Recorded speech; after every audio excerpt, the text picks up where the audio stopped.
of the High Commissioner under item 2. I have the honour to greet Mr. Volker Turk, High Commissioner for Human Rights. High Commissioner, you have the floor.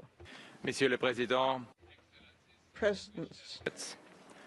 Our world is going through a period of turbulence and unpredictability reflected in growing conflict and divided societies.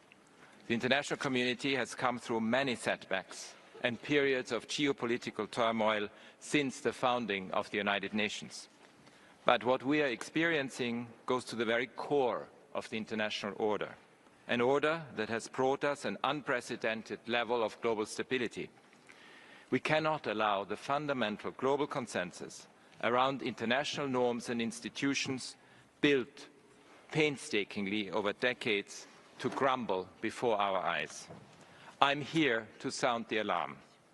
According to the International Committee of the Red Cross, 120 conflicts rage around the world. War is the ultimate violation of human rights. It is outrageous that across these conflicts, the legal frameworks designed to safeguard civilians, limit damage, and ensure justice are dismissed and discarded blatantly and repeatedly. Civilians are deliberately attacked, sexual violence and famine are used as weapons of war, humanitarian access is denied, while weapons flow across borders and circumvent international sanctions. And humanitarian workers are targeted. In 2024, a record 356 humanitarian workers were killed while providing aid to people in some of the world's most appalling crises. Mr. President, conflict is a chaos machine. As I briefed last week, the conflict in Sudan threatens to explode across the region. Parties to the conflict and their allies continue to launch devastating attacks on densely populated areas and civilian infrastructure with total impunity. As the world's worst humanitarian catastrophe deepens, civilians are paying an unbearable price in a naked struggle for power and resources. All countries must use their influence to apply pressure on the parties and their allies to stop the war, embark on an inclusive dialogue, and transition to a civilian-led government. In Ukraine, 3 years since the full-scale Russian invasion, people continue to suffer appallingly. Civilian casualties rose by 30% between 2023 and 2024. Russia's armed forces have systematically targeted Ukraine's energy infrastructure with coordinated strikes, severely reducing the electricity capacity and causing widespread disruption to essential services. Relentless attacks with aerial glide bombs, long-range missiles and drones have placed civilians in a state of constant insecurity and fear. In occupied territory, the Russian Federation continues to restrict Ukrainians' fundamental rights and freedoms severely. I'm dismayed by continued reports of summary executions and the widespread and systematic torture of Ukrainian prisoners of war by Russian forces. This situation is dire. Any discussions about ending the war must include Ukrainians and fully respect their human rights. Sustainable peace must be based on the United Nations Charter and international law. In Gaza, Israel's means and methods of warfare in response to the horrific attacks by Hamas and other Palestinian armed groups on 7 October 2023 have razed the territory and shredded the social and physical fabric. We must above all make sure the fragile ceasefire in Gaza holds and becomes the basis for peace. Any solution to the cycles of violence must be rooted in human rights, including the right to self-determination, the rule of law and accountability. All hostages must be freed, all those detained arbitrarily must be released, and humanitarian aid into Gaza must resume immediately. In the West Bank, I'm alarmed by the use of military weapons and tactics, including tanks and airstrikes against Palestinians, the destruction and emptying of refugee camps, the expansion of illegal settlements, the severe restrictions on movement, and the displacements of tens of thousands of people. Israel's unilateral actions and threats of annexation in the West Bank in violation of international law must stop. The recent escalation in Eastern Democratic Republic of the Congo is now drawing in regional players and devastating entire communities in North and South Kivu. In the past 5 weeks, thousands of people have reportedly been killed during attacks by the M23 armed group backed by the Rwandan armed forces in intense fighting against the armed forces of the DRC and their allies. There are horrifying reports of rape, sexual slavery and summary executions. More than 500,000 people have been forced to flee this year, adding to almost 7.8 million people already displaced in the country. The violence must stop. Violations by all parties must be investigated and dialogue must resume. In Myanmar, 2024 was the deadliest year for civilians since the military coup 4 years ago. The military ramped up brutal attacks on civilians as their grip on power eroded, with retaliatory airstrikes and artillery shelling of villages and urban areas, arbitrary arrests and prosecutions, and the forcible conscription of thousands of young people. I urge the international community to cut decisively the supply of arms and finance that enable the military's vicious repression. In Haiti, gang violence spiraled out of control last year. More than 5,600 people were killed and thousands more were injured or kidnapped. Deep economic and social inequalities have been exacerbated by violence, including sexual violence and violence against children. Over 1 million people are internally displaced, half of them children. Full implementation of the Security Council's arms embargo and support to the multinational security support mission are crucial to resolving this crisis. Hostilities in and around Yemen continue with an alarming impact on the human rights and humanitarian situation. Almost 20 million Yemenis need humanitarian support. I'm outraged by the death of a World Food Programme colleague in detention earlier this month. All 23 UN staff, including 8 colleagues from my own office, who are arbitrarily detained by the Houthis, must be released immediately.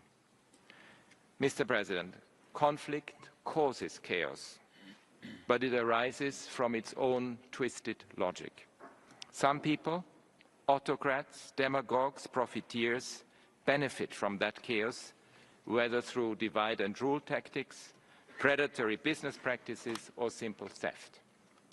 Conflict bleeds into all our lives, from the products we buy to the news feeds we scroll, from minerals mined in war zones to the so-called bot farms and scam centers that flourish in the most lawless corners of the world. We're all somewhat implicated, and we all have a responsibility to act through our consumption habits, our social media use, and our political and social engagement.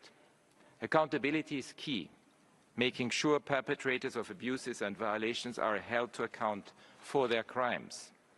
We can trace a clear line between the lack of accountability for airstrikes on hospitals in Syria in the 2010s, attacks on healthcare facilities in Yemen, and the destruction of health systems in Gaza and Sudan. According to one study, 2023 was the deadliest year for healthcare workers in a decade. Some 480 were killed during armed conflict, nearly double the previous year. Accountability remedies the past and protects the future. Last month, for example, a Swedish court convicted an ISIS-affiliated woman of genocide, crimes against humanity, and war crimes against the Yazidis in 2015. A court in Mexico recently upheld the conviction of 5 military officers for the extrajudicial executions of university students in 2010. And ongoing investigations by the International Criminal Court into various situations create hope of justice for victims everywhere. Around the world, civil society, lawyers and victims are calling on warring parties to respect international law and pursue avenues of accountability. States need to be put on notice that the world is watching, including on arms transfers to conflict zones.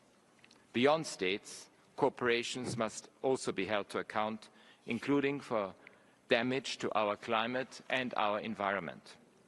In December, for example, the Supreme Court of Kenya reaffirmed a landmark decision awarding compensation for deaths caused by lead poisoning.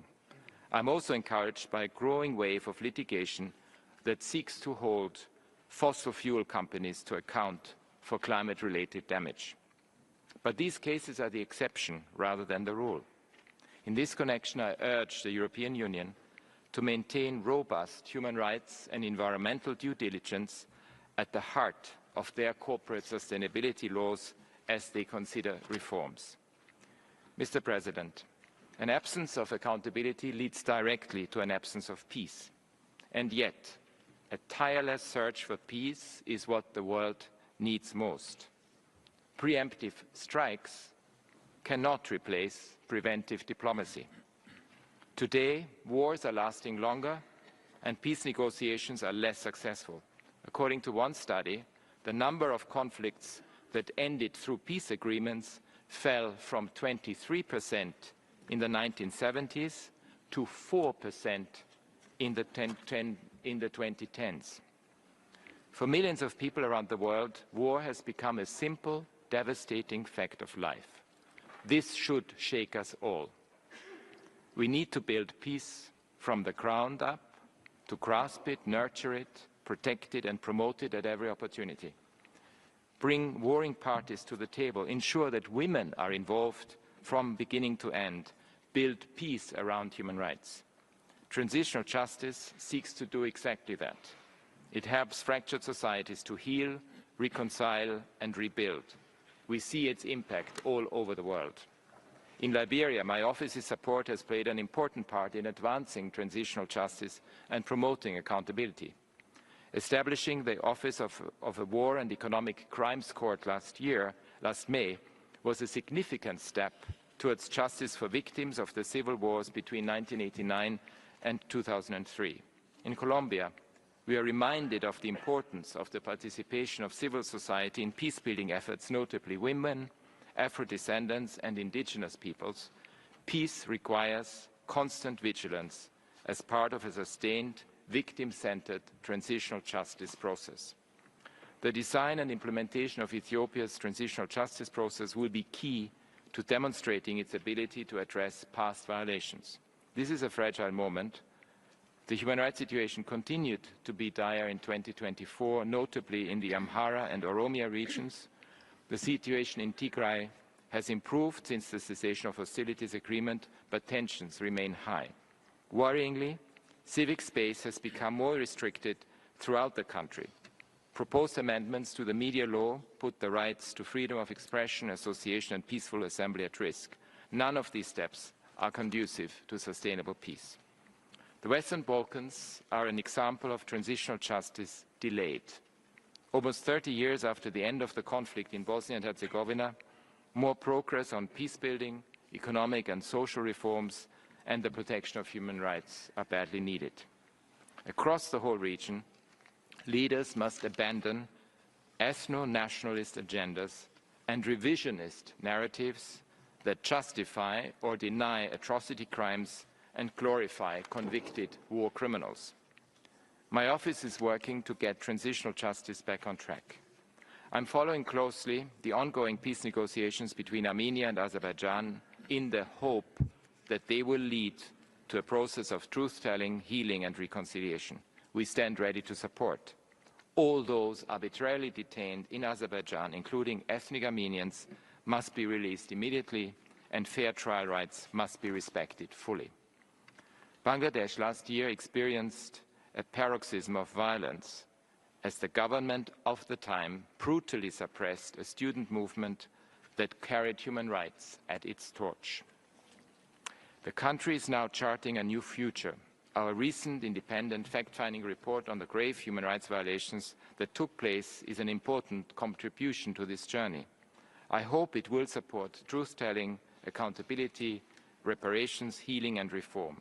It will be crucial to ensure due process in criminal cases and investigate revenge violence, including against minorities. Syria is also at a critical turning point. My office, together with local and international organizations, raised the alarms and documented appalling human rights violations and abuses for over 14 years before the regime was ousted. This record can now support justice and truth-telling. The interim authorities are facing difficult challenges, and we are ready to accompany them moving forward. I am concerned by reports of revenge violence and abuses. The authorities have an opportunity now to deliver on Syrians' expectations, guided by the human rights of all Syrians, regardless of their gender, ethnicity, religion and race. Women must play a full role in all transitional institutions and decisions. When I visited Lebanon earlier this year, I was encouraged by the commitment of the new leadership to human rights. The country now has a unique opportunity to embark on legal reforms and address deep inequalities and other social and economic issues.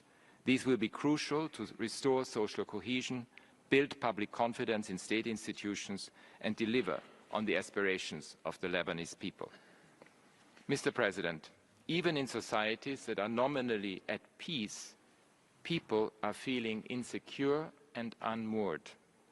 Communities and societies struggle with polarization and division, which are anathema to human rights. I have followed recent election campaigns in Europe, North America and beyond with increasing trepidation. Single-issue sound bites, devoid of substance, oversimplify complex issues and are often based on scapegoating, disinformation and dehumanization. Migration, for example, is an age-old phenomenon that can be addressed to everyone's benefit. Refugees fleeing persecution are entitled to live in safety, free from harassment. And yet, migrants and refugees are widely labeled as illegals, criminals, vermin, or worse. We have heard these terms before. Excessive use of force and deaths of people of African descent at the hands of law enforcement officials persist, often rooted in systemic racism. Other communities face deep-seated, caste-based discrimination related to work and descent. LGBTIQ+ people, particularly transgender people, continue to face high levels of violence, harassment and discrimination in all regions of the world. People with disabilities face discrimination, bias and stigma every day. Dehumanization is a well-worn step towards treating an entire group as outsiders, unworthy of the basic rights we all enjoy. It is a dangerous precursor to hate and violence and must be called out whenever it occurs. Mr. President, from autocracies to democracies, women and girls are denied their rights in myriad ways. In Afghanistan, women and girls are subject to state-sponsored gender apartheid that is unparalleled in today's world. Virtual prisoners within their homes, they are denied the most basic and fundamental freedoms essential to normal life, including movement, education and work. I'm deeply concerned for the long-term future of a country that is self-harming on a national scale. In Iran, the hijab law has been temporarily suspended, and I call again on the authorities to repeal the law fully and permanently, along with all other laws and practices that discriminate against women and girls. I also urge them to release all human rights defenders from detention and to end arbitrary arrests and imprisonment. I'm deeply troubled by the marked increase in executions last year, with over 900 reported cases. I've urged the Iranian authorities to place an immediate moratorium on the use of the death penalty. More broadly, I'm concerned about the resurgence in some quarters of toxic ideas about masculinity and efforts to glorify gender stereotypes, especially among young men. It is shocking to me that misogynistic influencers have millions of followers on social media and are hailed as heroes in some quarters. Online and offline, these ideas are translating into a wider pushback against gender equality, as well as violence and hateful rhetoric against women, human rights defenders, and women politicians. We see these trends across all regions, from Latin America and Africa to East Asia, Europe, North America, and beyond. In some cases, they are making their way into reforms to laws and policies and risk reversing hard-won gains on gender equality.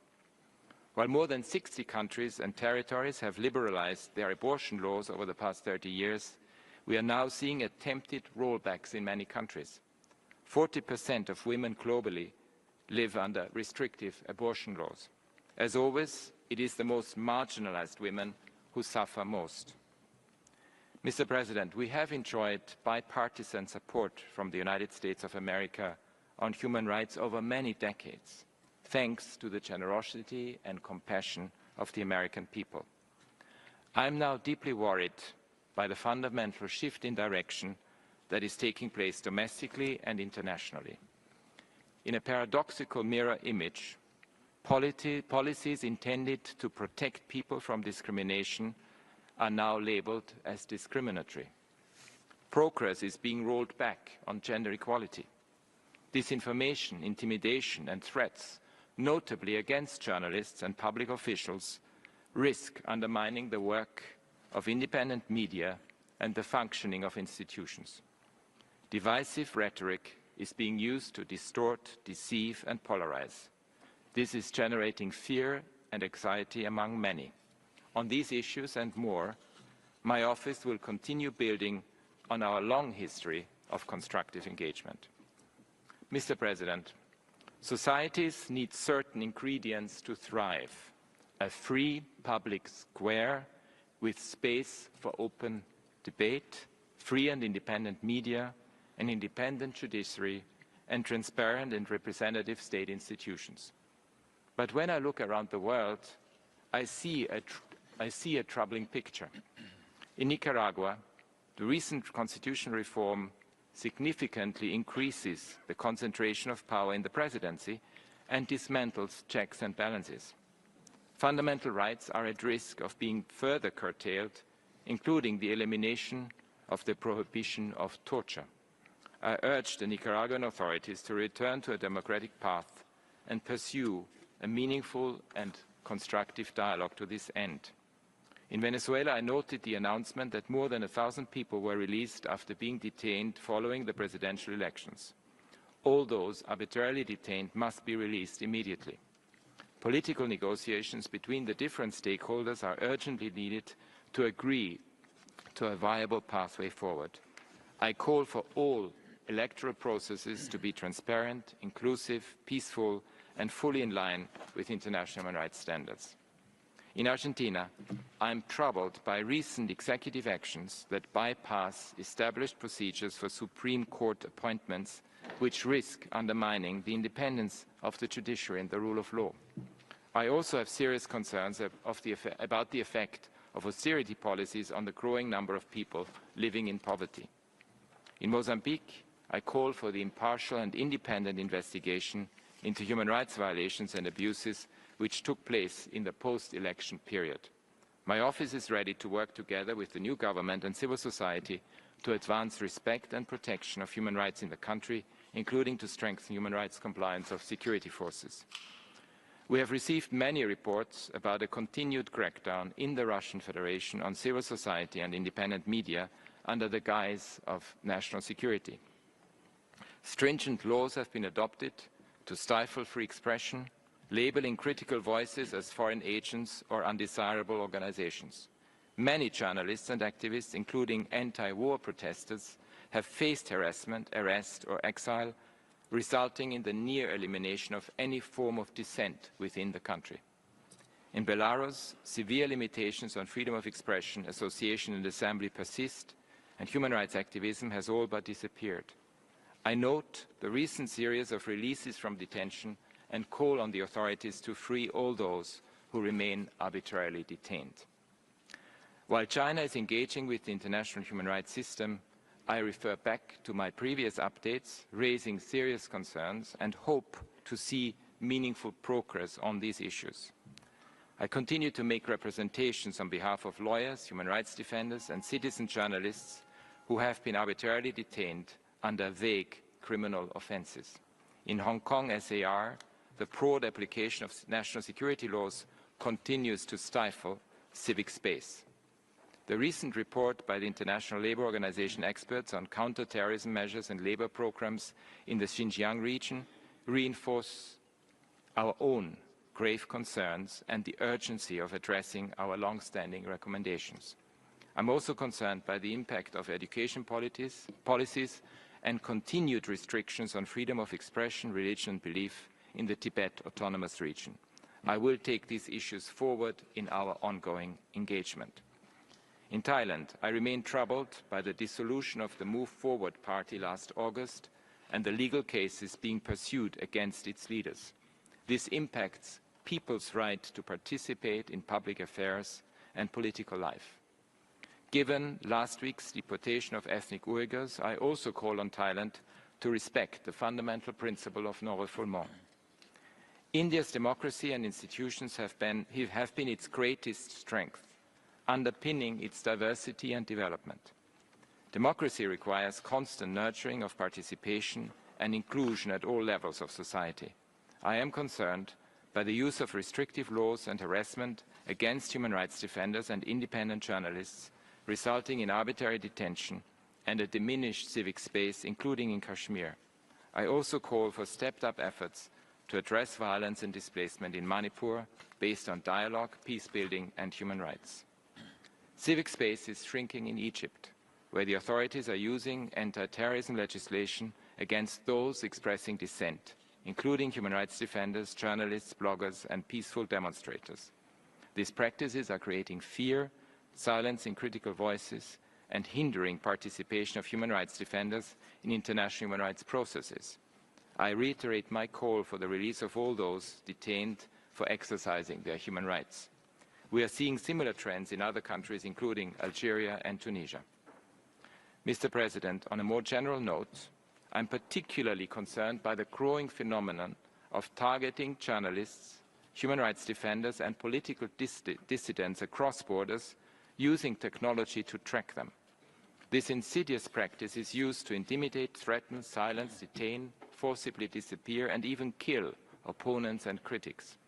It sends a clear message that no place is safe and leaves people living in a constant state of fear. Globally, the number of direct physical incidents of transnational repression has been rising since 2020, with egregious examples from around the world. We have observed in particular a pattern of abductions, disappearances, in some cases killings, in mainland Southeast Asia. I urge all states to adopt a zero-tolerance policy toward extra legal transfers, renditions and abductions, and to ensure full accountability for these violations, as well as respect for the principle of non-refoulement. Mr. President, today's massive shifts and profound transformations have left people in many countries around the world feeling alienated and abandoned. They believe their grievances and fears for the future are not taken seriously. As a result, they have lost trust in political leadership and institutions, which leads to more fragmentation. My response is, your concerns are our concerns, because they are about human rights, to education, to health, to housing, to free speech and access to justice. Human rights are about people's daily concerns for their families and their future. They are also about equity, global solidarity and sustainable development.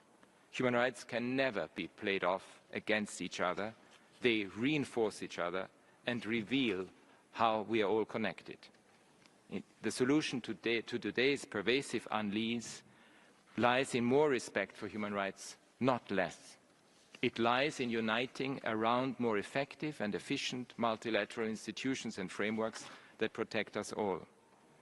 I am deeply troubled by efforts from a number of countries to undermine and inhibit the functioning of international legal frameworks and institutions, including the International Criminal Court, which is a fundamental pillar of international criminal justice. I'm stunned by the ease with which various international institutions are cast aside with measures that hinder the vital work they and their staff carry out.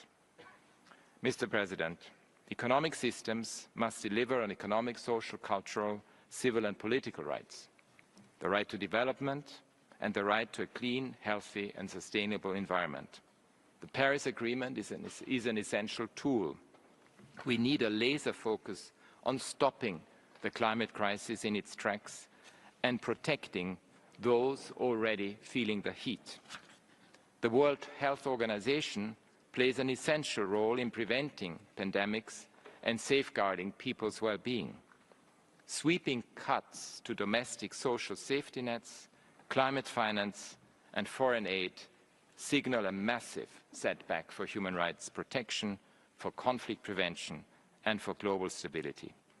Social security, humanitarian and development aid, climate finance, and national security are not in opposition. They are mutually reinforcing. Mr. President, today, power dynamics are changing. Individuals and corporations have never had so much control and influence over our lives. A handful of unelected tech oligarchs have our data. They know where we live, what we do, our genes and our health conditions, our thoughts, our habits, our desires and our fears. They know us better than we know ourselves, and they know how to manipulate us. Any form of unregulated power can lead to oppression, subjugation, and even tyranny, the playbook of the autocrat. We must adapt fast. States must fulfill their duty to protect people from unchecked power and work together to achieve this. Mr. President, in response to all the challenges I've outlined, we need to bring back the value of science, knowledge and facts. And we need a clear, unequivocal commitment to the rule of law, to transparency, to independent institutions, all anchored in human rights. We also need a global coalition pushing for an alternative vision based on wisdom, justice and compassion. Last week I was struck how many leaders from all regions of the world are united around the cause of human rights. We must inspire with our values and demonstrate that human rights are a winning proposition for humanity. We must cherish the values of respect, unity and solidarity and work together for a safer, more just, more sustainable world. We can and will persevere. Merci beaucoup. Merci beaucoup, Monsieur le Haut-Commissaire.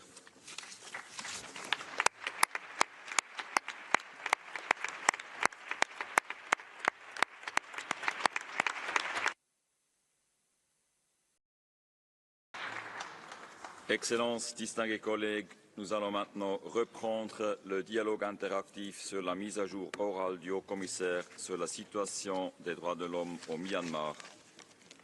Nous poursuivons la liste des orateurs et je donne la parole au distingué délégué de la Gambie.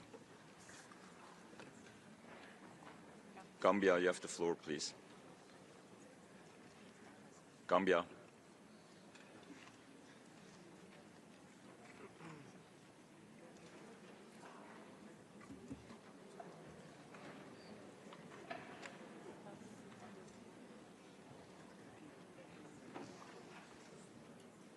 A microphone for the Gambia, please.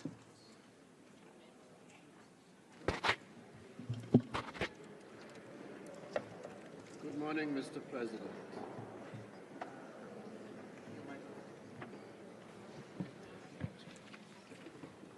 Good morning, Mr. President. My delegation thanks the High Commissioner for the comprehensive update and aligns itself with the statement delivered on behalf of the OIC. The Gambia notes with deep concern the assessment of the deteriorating human rights situation in Myanmar, particularly regarding the plight of the Rohingya minority. We reiterate our call on the international community to intensify efforts to protect the Rohingya, ensure unimpeded humanitarian access, and facilitate their safe, dignified, and voluntary return to their homeland. Furthermore, we stress the urgent need for accountability for human rights violations. In this regard, we welcome the recent request by the Chief Prosecutor of the International Criminal Court for an arrest warrant against Myanmar's military leaders for crimes against humanity. The Gambia reaffirms its commitment to pursuing justice through the International Court of Justice and stands ready to collaborate with all stakeholders to restore peace and uphold human dignity in Myanmar. In conclusion, we ask, what specific measures would the Human Rights Council's office recommend to the international community to effectively protect the Rohingya population in Myanmar and hold perpetrators accountable? And I thank you, Mr. President. Thank you. I give the floor to the distinguished representative of Thailand. Thank you, Mr. President. Thailand appreciates the High Commissioner's oral update. Thailand is deeply concerned over the ongoing violence and escalation of conflict in Myanmar. As an immediate neighbor, Thailand is committed to helping Myanmar to find peaceful solutions through meaningful engagement with all stakeholders. Last December, Thailand hosted 2 meetings related to the situation in Myanmar, namely the sixth country informal consultation, which was the first time that Myanmar and all its neighboring countries met to discuss issues of common concerns, and the extended informal consultation, where ASEAN member states discussed how to advance the implementation of the 5-point consensus. Thailand also continues to attach importance to providing humanitarian assistance to Myanmar throughout last year. We have contributed through ASEAN and various international organizations to alleviate the suffering of the people in Myanmar. As the number of people from Myanmar crossing over into Thailand continues to increase, Thailand will step up efforts to promote and protect the rights of these migrants. We have recently adopted the policy framework for humanitarian assistance along the Thai-Myanmar border in the areas of public health and education. We look forward to working with the international community and all stakeholders in this endeavor. Thank you, Mr. President. Thank you. I give the floor to the distinguished representative of Vietnam. Thank you, Mr. President. We take note of the High Commissioner's report on the human rights situation in Myanmar. Regarding the continued violence and humanitarian crisis in Myanmar, we urge all parties to exercise restraint, cease hostilities, and engage in meaningful dialogue. Vietnam expresses hope that the situation in Myanmar will soon stabilize so that its citizens can start rebuilding and developing the country and continue contributing to the creation of a united and strong ASEAN community. We also welcome the international community's humanitarian assistance to help Myanmar overcome the consequences of natural disasters and epidemics. At the same time, we closely cooperate with the ASEAN Chair and member states to help Myanmar find a feasible and sustainable solution to the ongoing crisis, to implement ASEAN's 5-point consensus, and to promote peace, stability, cooperation, and development in the region. We look forward to continued coordination and support from the United Nations and other partners to further ASEAN's ongoing efforts. I thank you, Mr. President. Thank you. I give the floor to the distinguished representative of the Philippines. Thank you, Mr. President. The Philippines remains deeply concerned with the escalation of conflicts and humanitarian situation in Myanmar. We wish to reiterate that human rights and the rules of armed conflict must be upheld at all times and by all state and non-state actors alike. The Philippines is fully behind the ASEAN 5-point consensus, which remains the main reference in addressing the complex political crisis in Myanmar. We urge all parties to cease hostilities, engage in dialogue in good faith, and ensure that humanitarian aid reaches those in need. We call on our international partners to increase support to ASEAN's humanitarian efforts based on the joint needs assessment of the ASEAN Humanitarian Center, as well as to ASEAN's committed endeavor to carry out the 5-point consensus in its entirety and with the urgency the situation merits. Thank you. Thank you. I give the floor to the distinguished representative of India. Mr. President, we thank the High Commissioner for his oral update.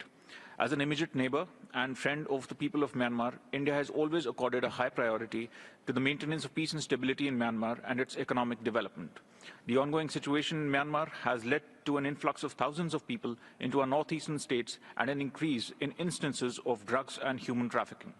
We take the floor today to reiterate our deep concern over the precarious humanitarian and security situation in Myanmar and call for the immediate cessation of violence by all sides. the release of political detainees, humanitarian assistance, and the resolution of the crisis through constructive dialogue. India remains steadfast in its support to Myanmar's transition towards inclusive federal democracy and to the need for arriving at peaceful solutions that are Myanmar-led and Myanmar-owned. India supports the ASEAN-led efforts and the ASEAN 5-point consensus, and we continue to closely coordinate our policy with ASEAN in this regard. We will continue with our initiatives to strengthen the democratic processes, people-centric projects, and capacity-building initiatives in Myanmar, and call on the international community to work together in pragmatic and constructive ways to support the people of Myanmar and facilitate a return to peace and stability. Thank you. Thank you. I give the floor to the distinguished representative of the United Kingdom of Great Britain and Northern Ireland. Thank you, Mr. President, and thank you, High Commissioner, for your update. We are now in the 4th year since the coup, and the crisis in Myanmar is only deepening.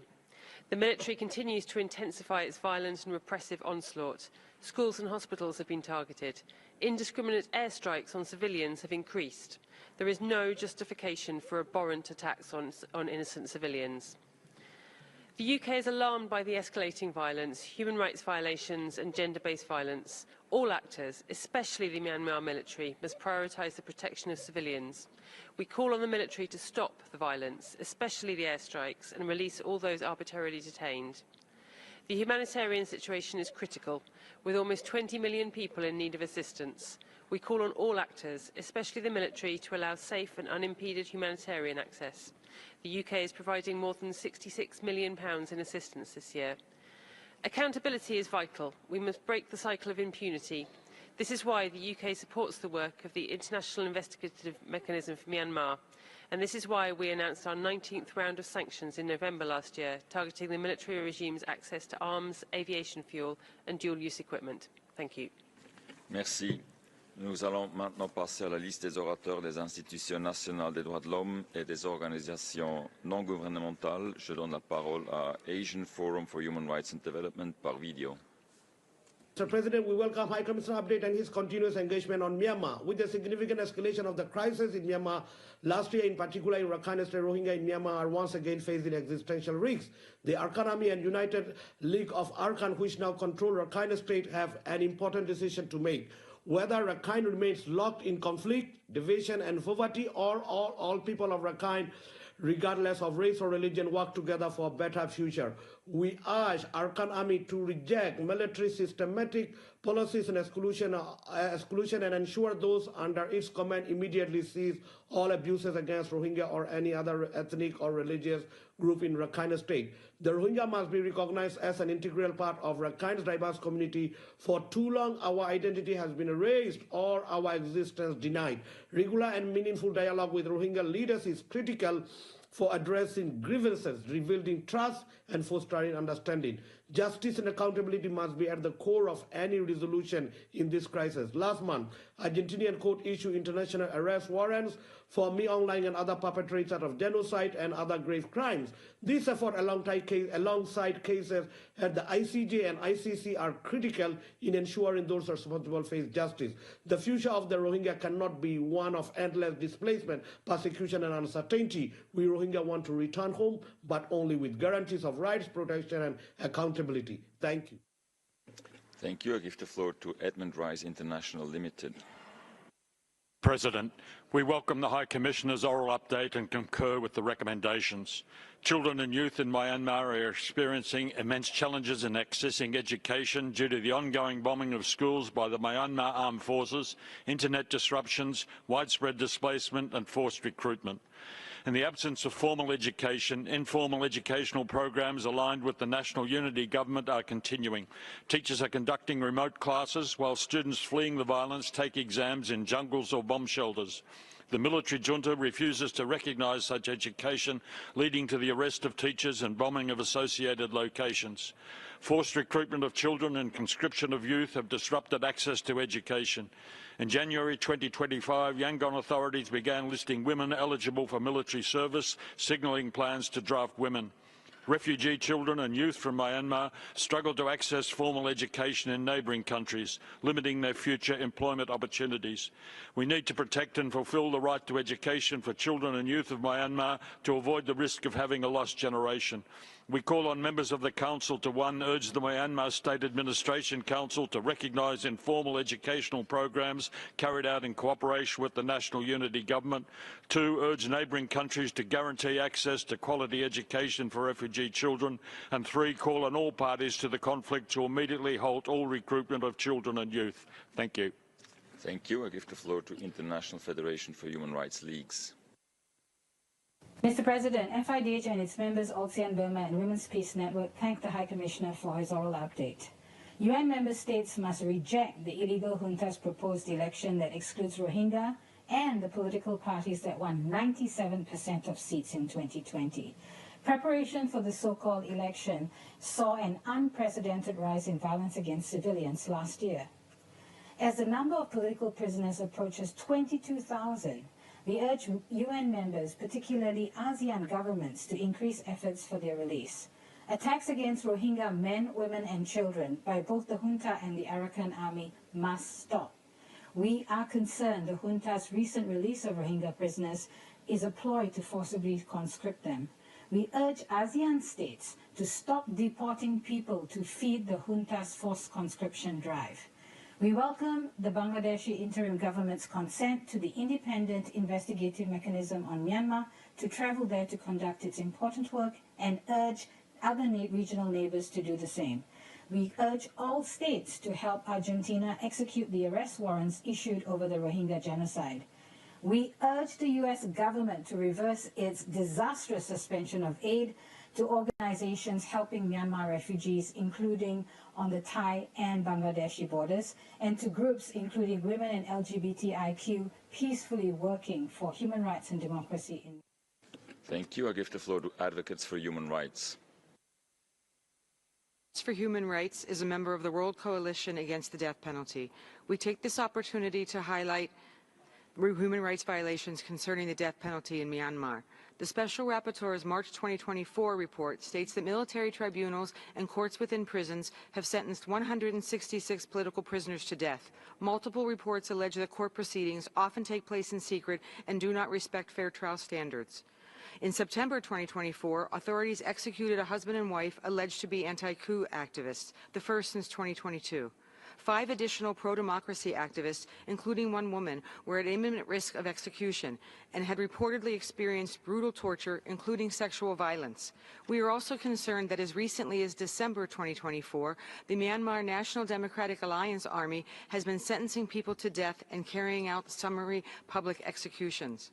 We urge all parties to the conflict to cease executions and to commute all death sentences to penalties that are fair, proportionate, and consistent with international human rights standards. We urge all parties to provide a full accounting of all death sentences and executions since 2021, disaggregated by sex or gender, crime of conviction, court of conviction, and relationship to any co-defendants or victims. We emphasize the importance of respecting the safeguards guaranteeing protection of the rights of those facing the death penalty, particularly that the legal process must have all possible safeguards to ensure a fair trial. Thank you. Thank you. I give the floor to Christian Solidarity Worldwide. Thank you, Mr. President. CSW thanks the High Commissioner for his update on the situation in Myanmar. The military junta has persistently employed forms of psychological, physical and sexual torture in its campaign of violence across the country. The use of torture and other forms of cruel, inhumane and degrading treatment targeting religious and ethnic minorities, including those arbitrarily detained without due process, is particularly concerning. Detained Buddhist monks face severe mistreatment, including psychological torture and beatings. They are often forced to disrobe of their monastic attire and denied essential practices. Any refusal to comply results in physical assault. The ongoing affliction of torture during military interrogations has resulted in the death of religious leaders, including Christian pastor Salai Ngwe Kaya in 2021 and a Muslim man in Yangon, Koko Lat, who was forcibly recruited by the junta under conscription law and died from torture and fatal beatings in 2024. The military junta's inhumane treatment towards religious minorities and clergy evidences a broader strategy to suppress dissent and erode minority religious identities. CSW calls on the Myanmar military to cease its targeting of religious and ethnic minorities and to end the use of torture and other forms of cruel, inhumane and degrading treatment. We further urge the international community to increase efforts to address reports of unlawful detention and use of torture in Myanmar. High Commissioner, What more can be done to ensure specific support, protection, care and treatment for survivors of torture and other forms of cruel, inhumane and degrading treatment in Myanmar? Thank you. Thank you. I give the floor to Juventum EV. Mr. President, Mr. High Commissioner, Excellencies, ladies and gentlemen, Juventum is honored to participate. While the military junta seems to have diminishing control over Myanmar, it has grown into more brutality and retaliatory actions, making the largest death toll since the beginning of the coup in 2021.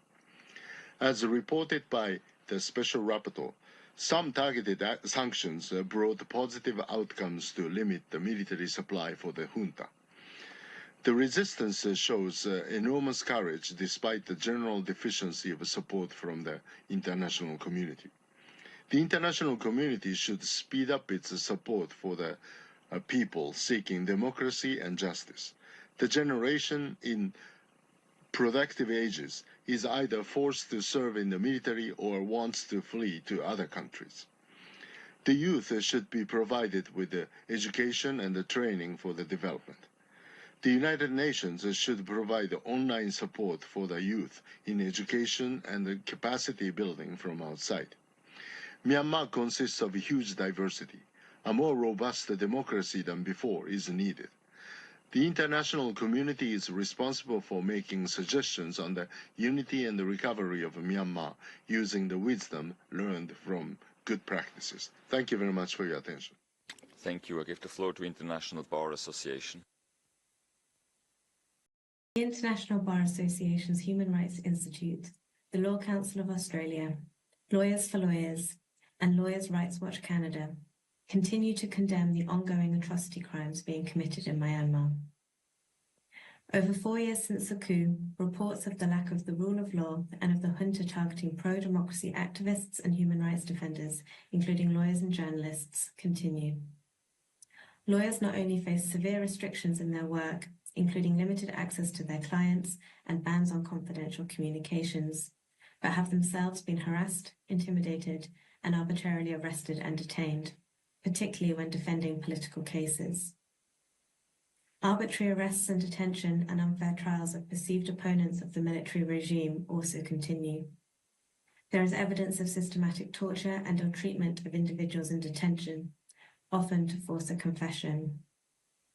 Judges have reportedly summarily dismissed or not even considered lawyers or the accused's attempts to object to the reliance on such forced confessions in judicial proceedings.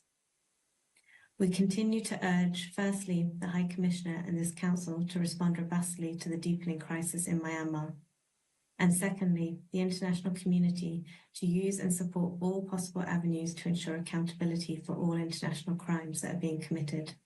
Thank you.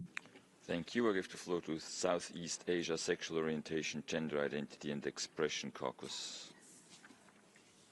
Excellency, we are deeply troubled by the impact of Myanmar military conscription law on the LGBTIQ individual.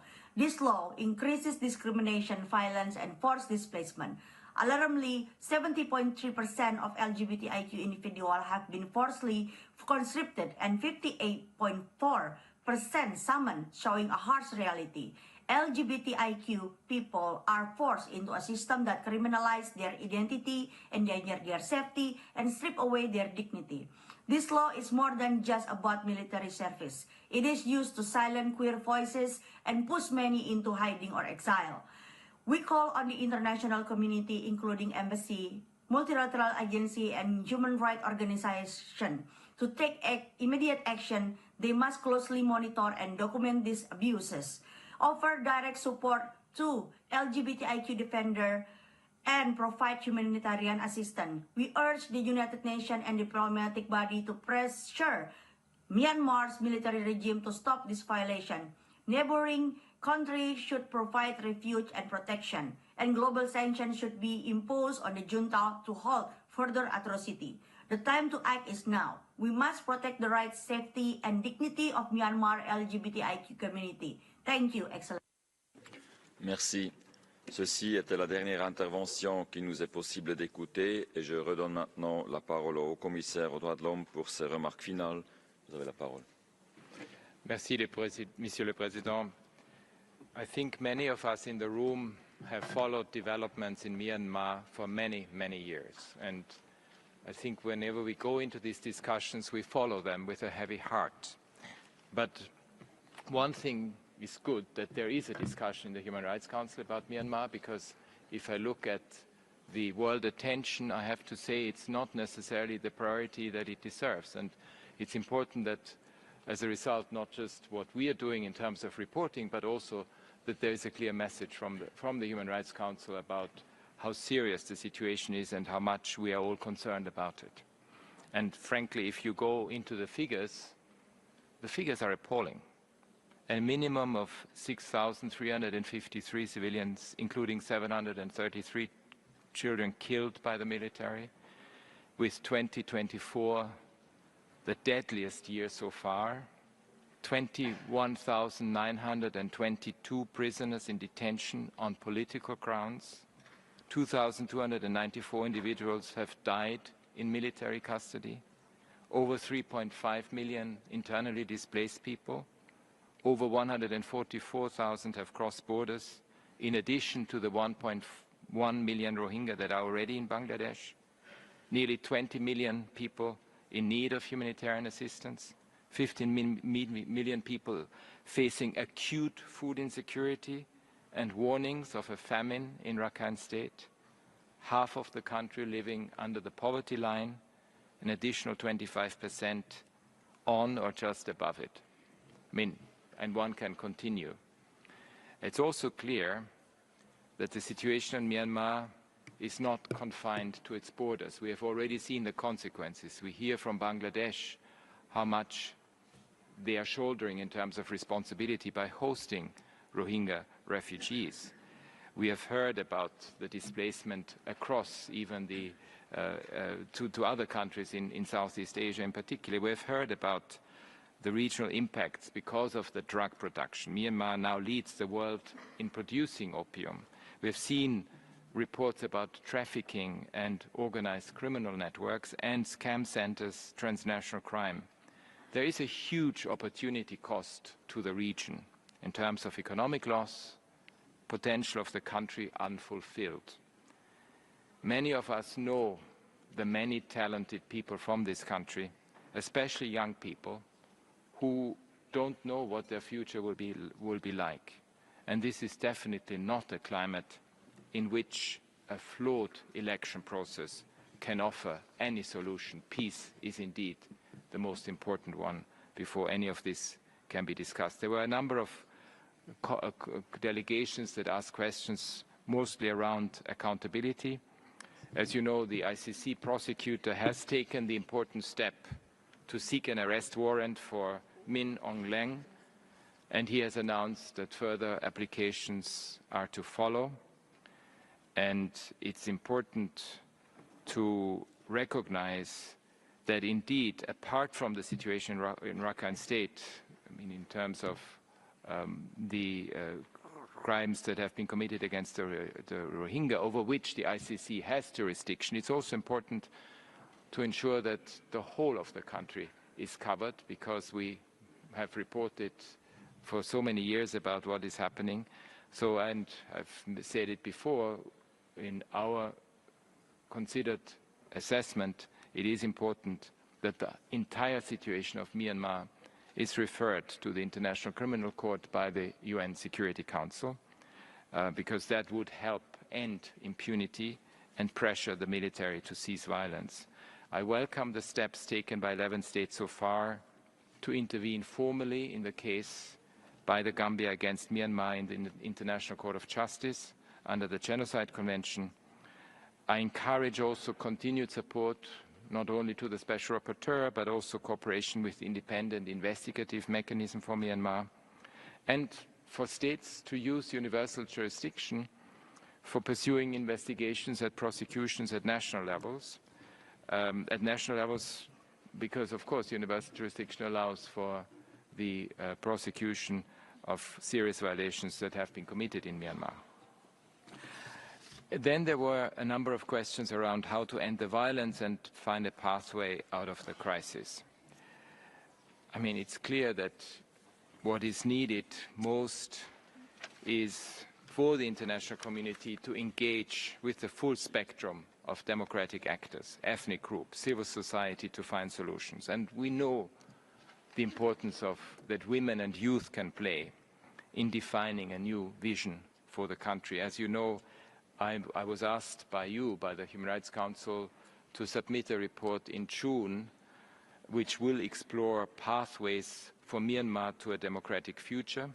And we are really making a strong effort to consult widely with Myanmar stakeholders in the preparation of the report, particularly young people, because they have very clear ideas about what a democratic and inclusive future would look like. It is also important that there is engagement that looks at governance systems even at the local level outside the military's control, because they are protecting and providing services to people. There is a need for a comprehensive dialogue, again, that involves all stakeholders. And importantly, because we have seen the funding cuts, it's absolutely critical not only to support Bangladesh and to make sure that there are also support given on the humanitarian side. We heard what ASEAN is doing with ARA, but also beyond this, to ensure that humanitarian human rights organizations and journalists that are still working on the ground are supported. The last point that I want to say is that we know from other situations that there will always be a day after. And very often we are not prepared for the day after. At some stage, this brutal repression will end, and it is absolutely critical that we are prepared for the day after, with a vision that the people of Myanmar will define themselves, that we hope to accompany, so that we are really ready to provide the support that is required. Thank you very much. Merci beaucoup. Ceci nous amène à la fin de ce dialogue interactif et je tiens à remercier le haut-commissaire pour sa participation. Excellences, distingués collègues, nous allons maintenant procéder à la présentation des rapports du Haut-Commissariat sur la question des droits de l'homme à Chypre, au Guatemala, au Honduras et en Colombie. Nous entendrons également des mises à jour orales sur les progrès en matière de réconciliation et de responsabilité à Sri Lanka et sur la situation des droits de l'homme au Nicaragua. J'ai l'honneur de donner la parole à Madame Marit Kohonen-Sherif, directrice de la division des opérations mondiales du Haut-Commissariat des droits de l'homme. S'il vous plaît, Madame. Merci beaucoup, Monsieur le Président. Mr. President, Excellencies, distinguished delegates, I have the honor to present today the reports of the Office of the High Commissioner for Human Rights on Colombia, Guatemala, and Honduras. I'll also provide an update on the human rights situation in Nicaragua, present the Office's report on Cyprus, and conclude with an oral update on Sri Lanka. Señor Presidente, empiezo con el informe sobre Colombia, A/HRC/58/24. Quisiera iniciar felicitando a Colombia por su elección por primera vez como miembro del Consejo de Derechos Humanos y por su apertura continua con nuestra oficina y el Sistema Internacional de Derechos Humanos.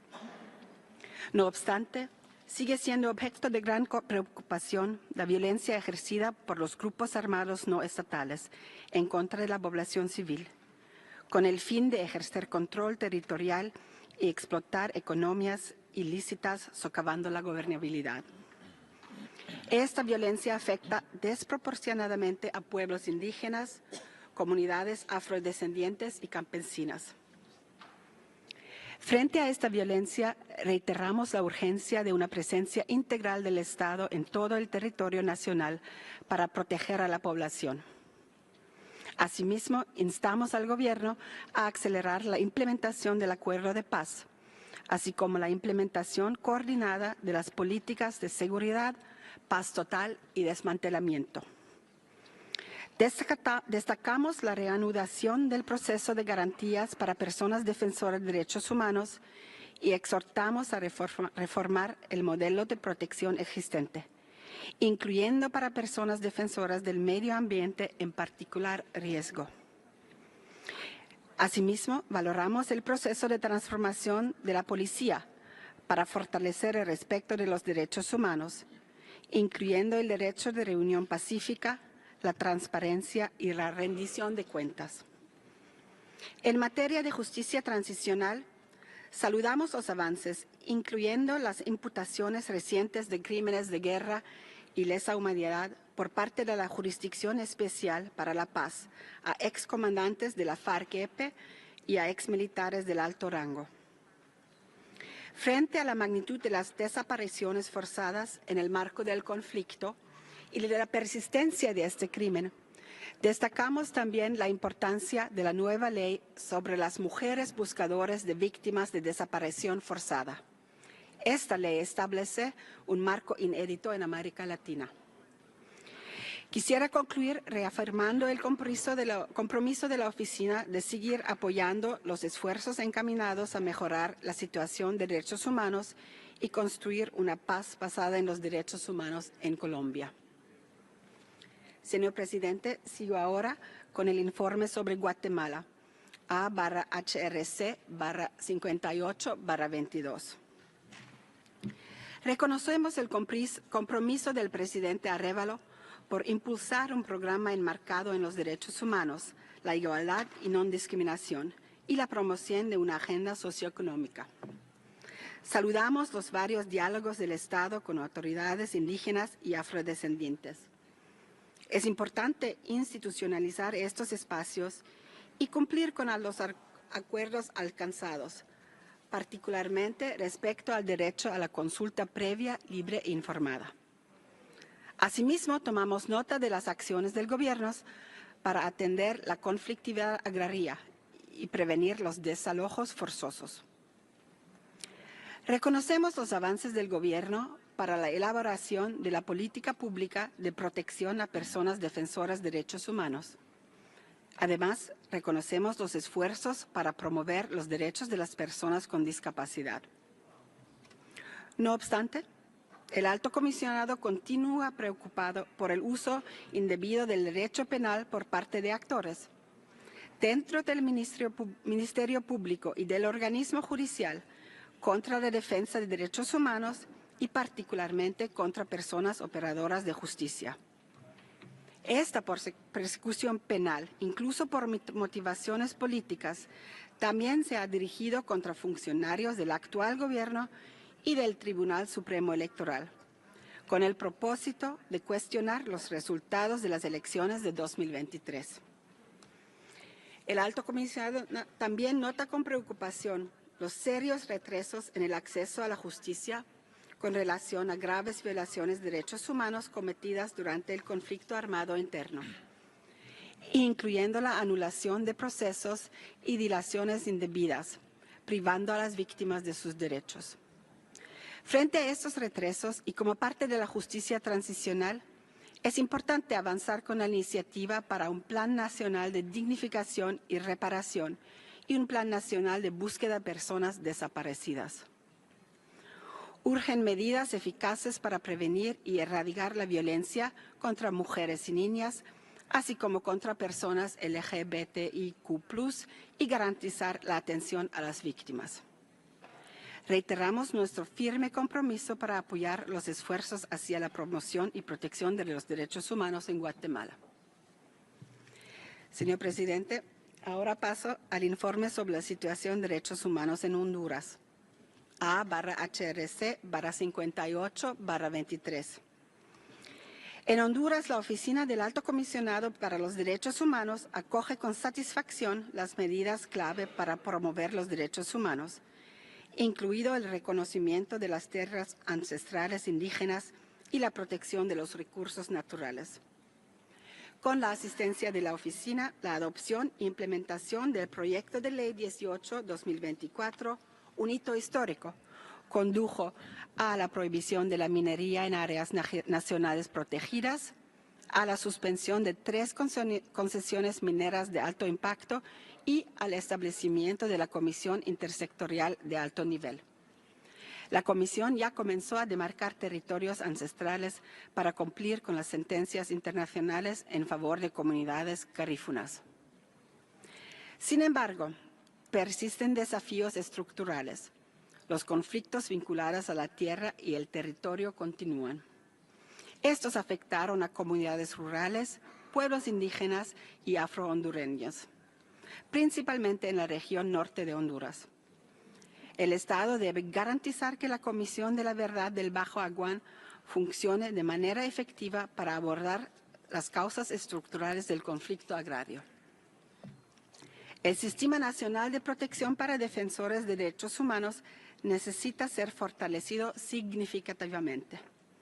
Juan López, ambientalista y defensor del río Guapinol, fue asesinado en septiembre pasado en medio de constantes ataques, amenazas, intimidación y criminalización de las personas defensoras de derechos humanos por parte de diferentes actores. Los defensores de la tierra, el territorio y el medio ambiente siguen siendo los que corren mayor riesgo, representando del 47% de las víctimas. Para garantizar la independencia judicial es necesario realizar esfuerzos para mejorar las capacidades de coordinación en las investigaciones, reducir la estigmatización de las víctimas y mejorar la carrera de los operadores de justicia y los mecanismos de protección.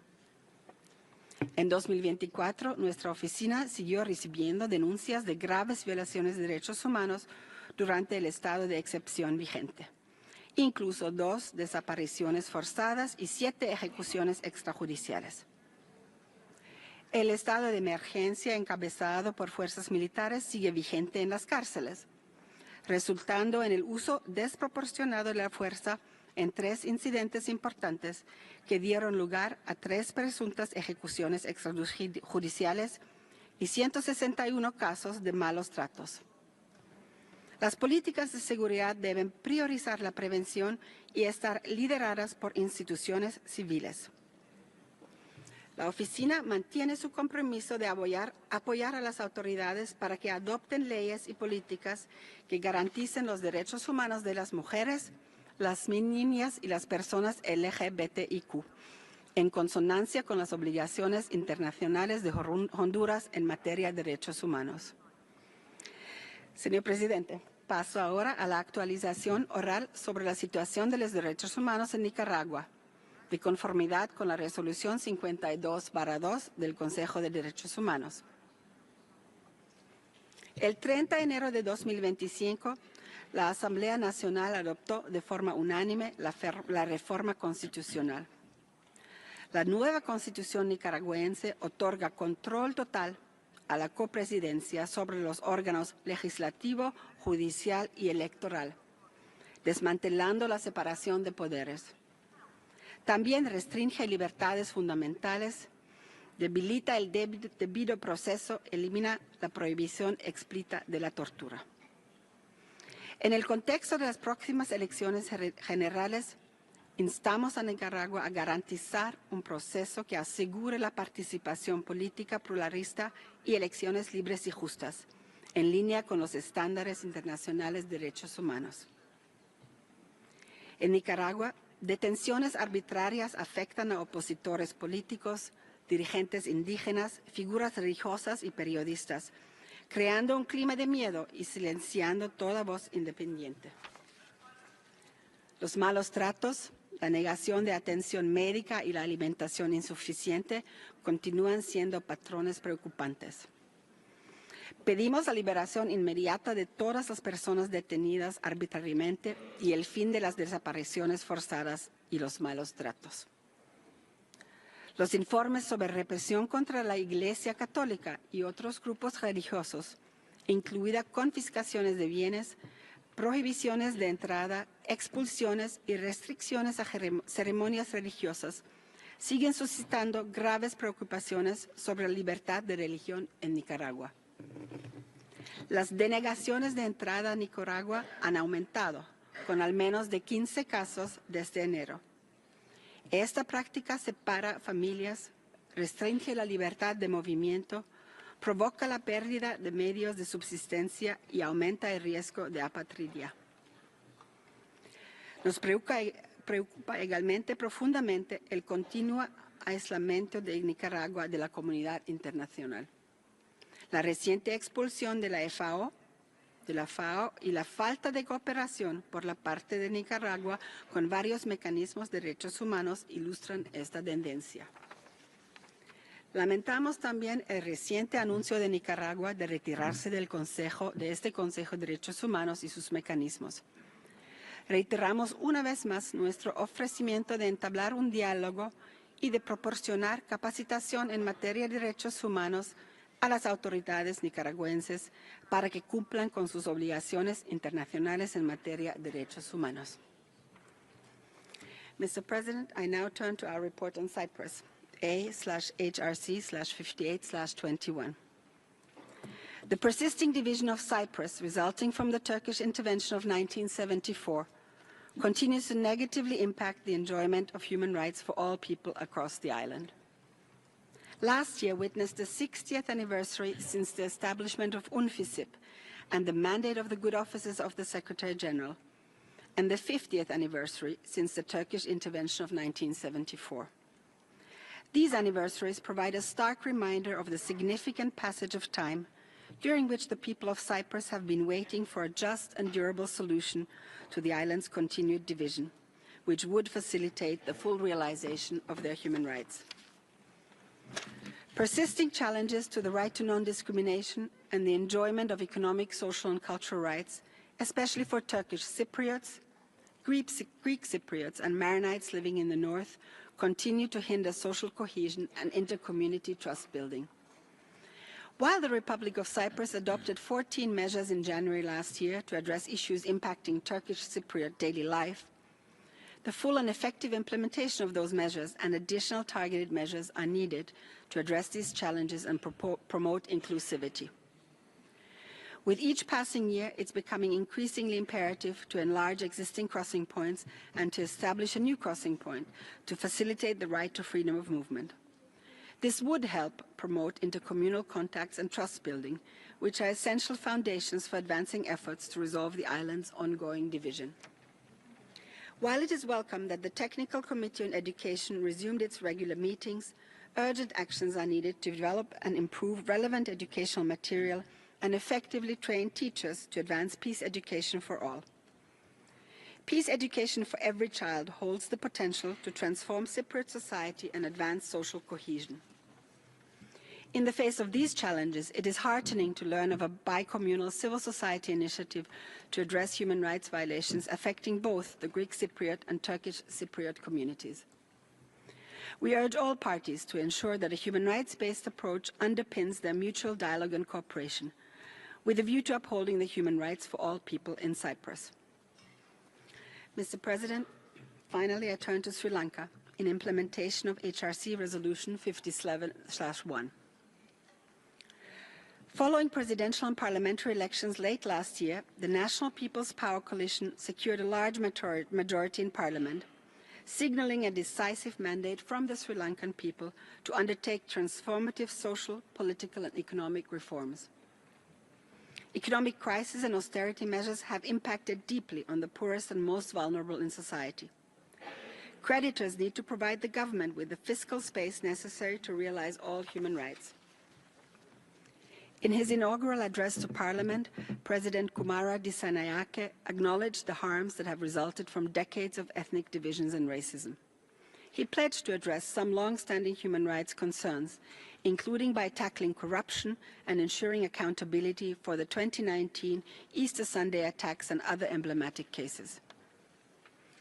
These commitments to end impunity should extend to the large-scale violations that occurred during the civil war and prior insurgencies. These crimes must be thoroughly investigated, justice served to victims, and perpetrators held accountable. The new government has taken an initial step to appoint an expert panel to establish an independent prosecutor's office. We also urge the new government to reform and strengthen the Office of Missing Persons, including by appointing independent and credible members to achieve meaningful progress in the thousands of cases of enforced disappearances. The government is taking steps to amend problematic legislation, such as the Oppressive Prevention of Terrorism Act and the Online Safety Act.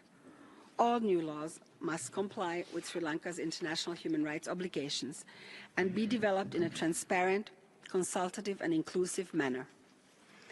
Our office continues to receive reports of surveillance and intimidation by security agents in the north and east, highlighting the need for more fundamental security sector reforms. We urge the new government to lift unnecessary regulation and restriction on civil society and independent media to revive the civic space. This is an important opportunity in Sri Lanka's history that must now translate into meaningful progress on accountability and human rights to heal societal divisions and break the cycle of impunity that has for so long racked Sri Lanka's past. Our office is ready to support Sri Lanka and hopes it can report tangible results to this Council in September. I thank you. Je vous remercie. Conformément à notre pratique, nous commencerons par entendre les délégations des pays concernés par les rapports et les mises à jour orales présentées. Chaque délégation disposera de 5 minutes et je donne la parole au distingué représentant de la Colombie.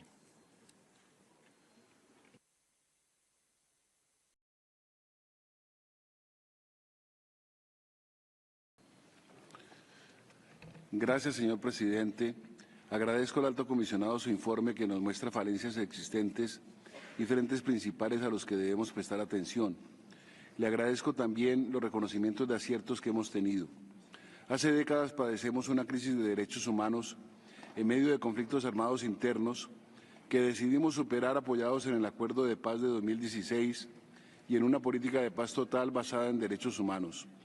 Nuestros esfuerzos se orientan en 3 direcciones: proscribir violaciones estatales, liberar a nuestro país de conflictos armados y restablecer derechos de las víctimas de violaciones. En el primer empeño hemos avanzado.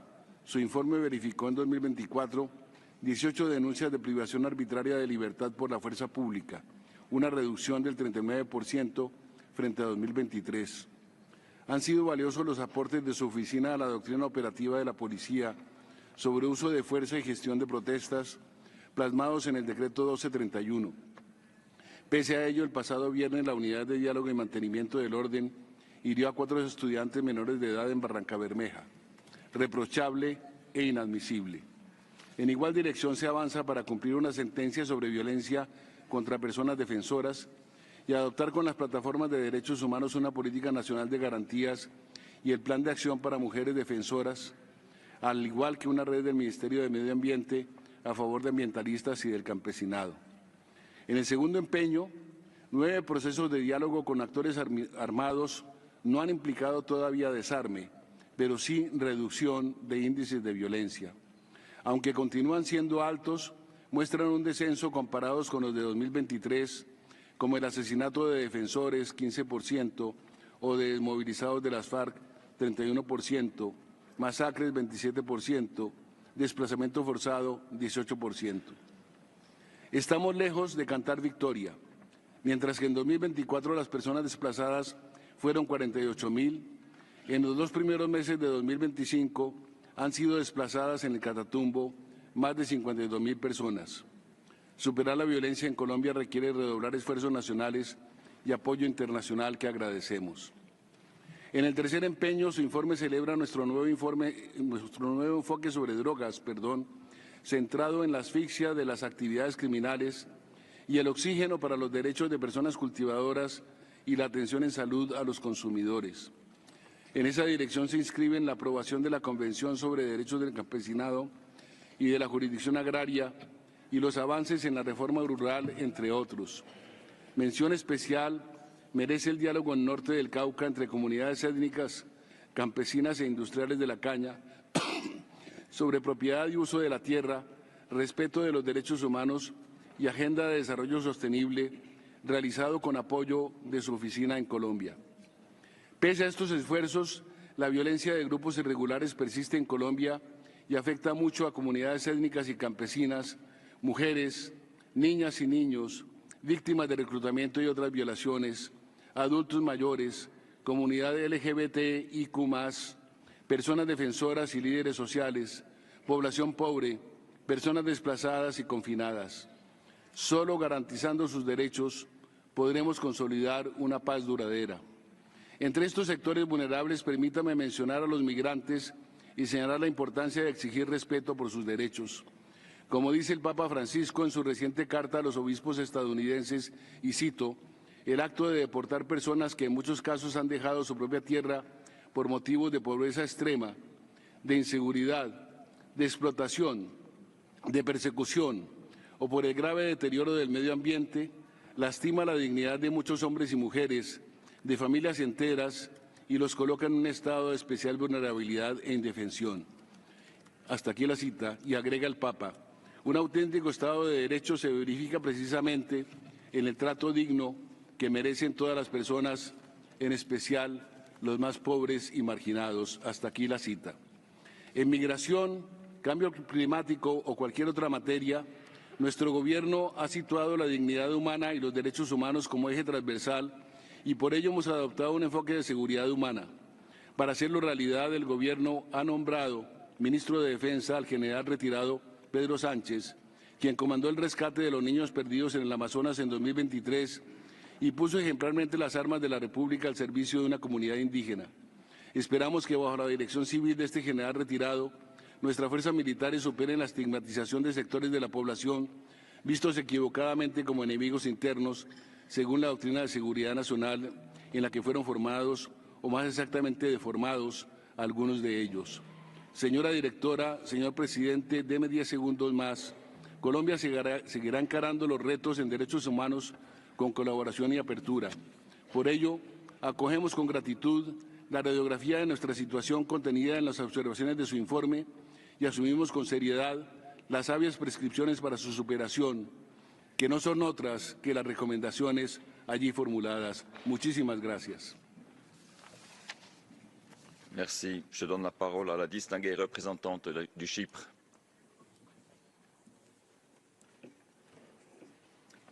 Thank you, Mr. President. Cyprus appreciates the presentation of this year's report on the question of human rights in Cyprus and thanks the High Commissioner and the Office for their continued engagement.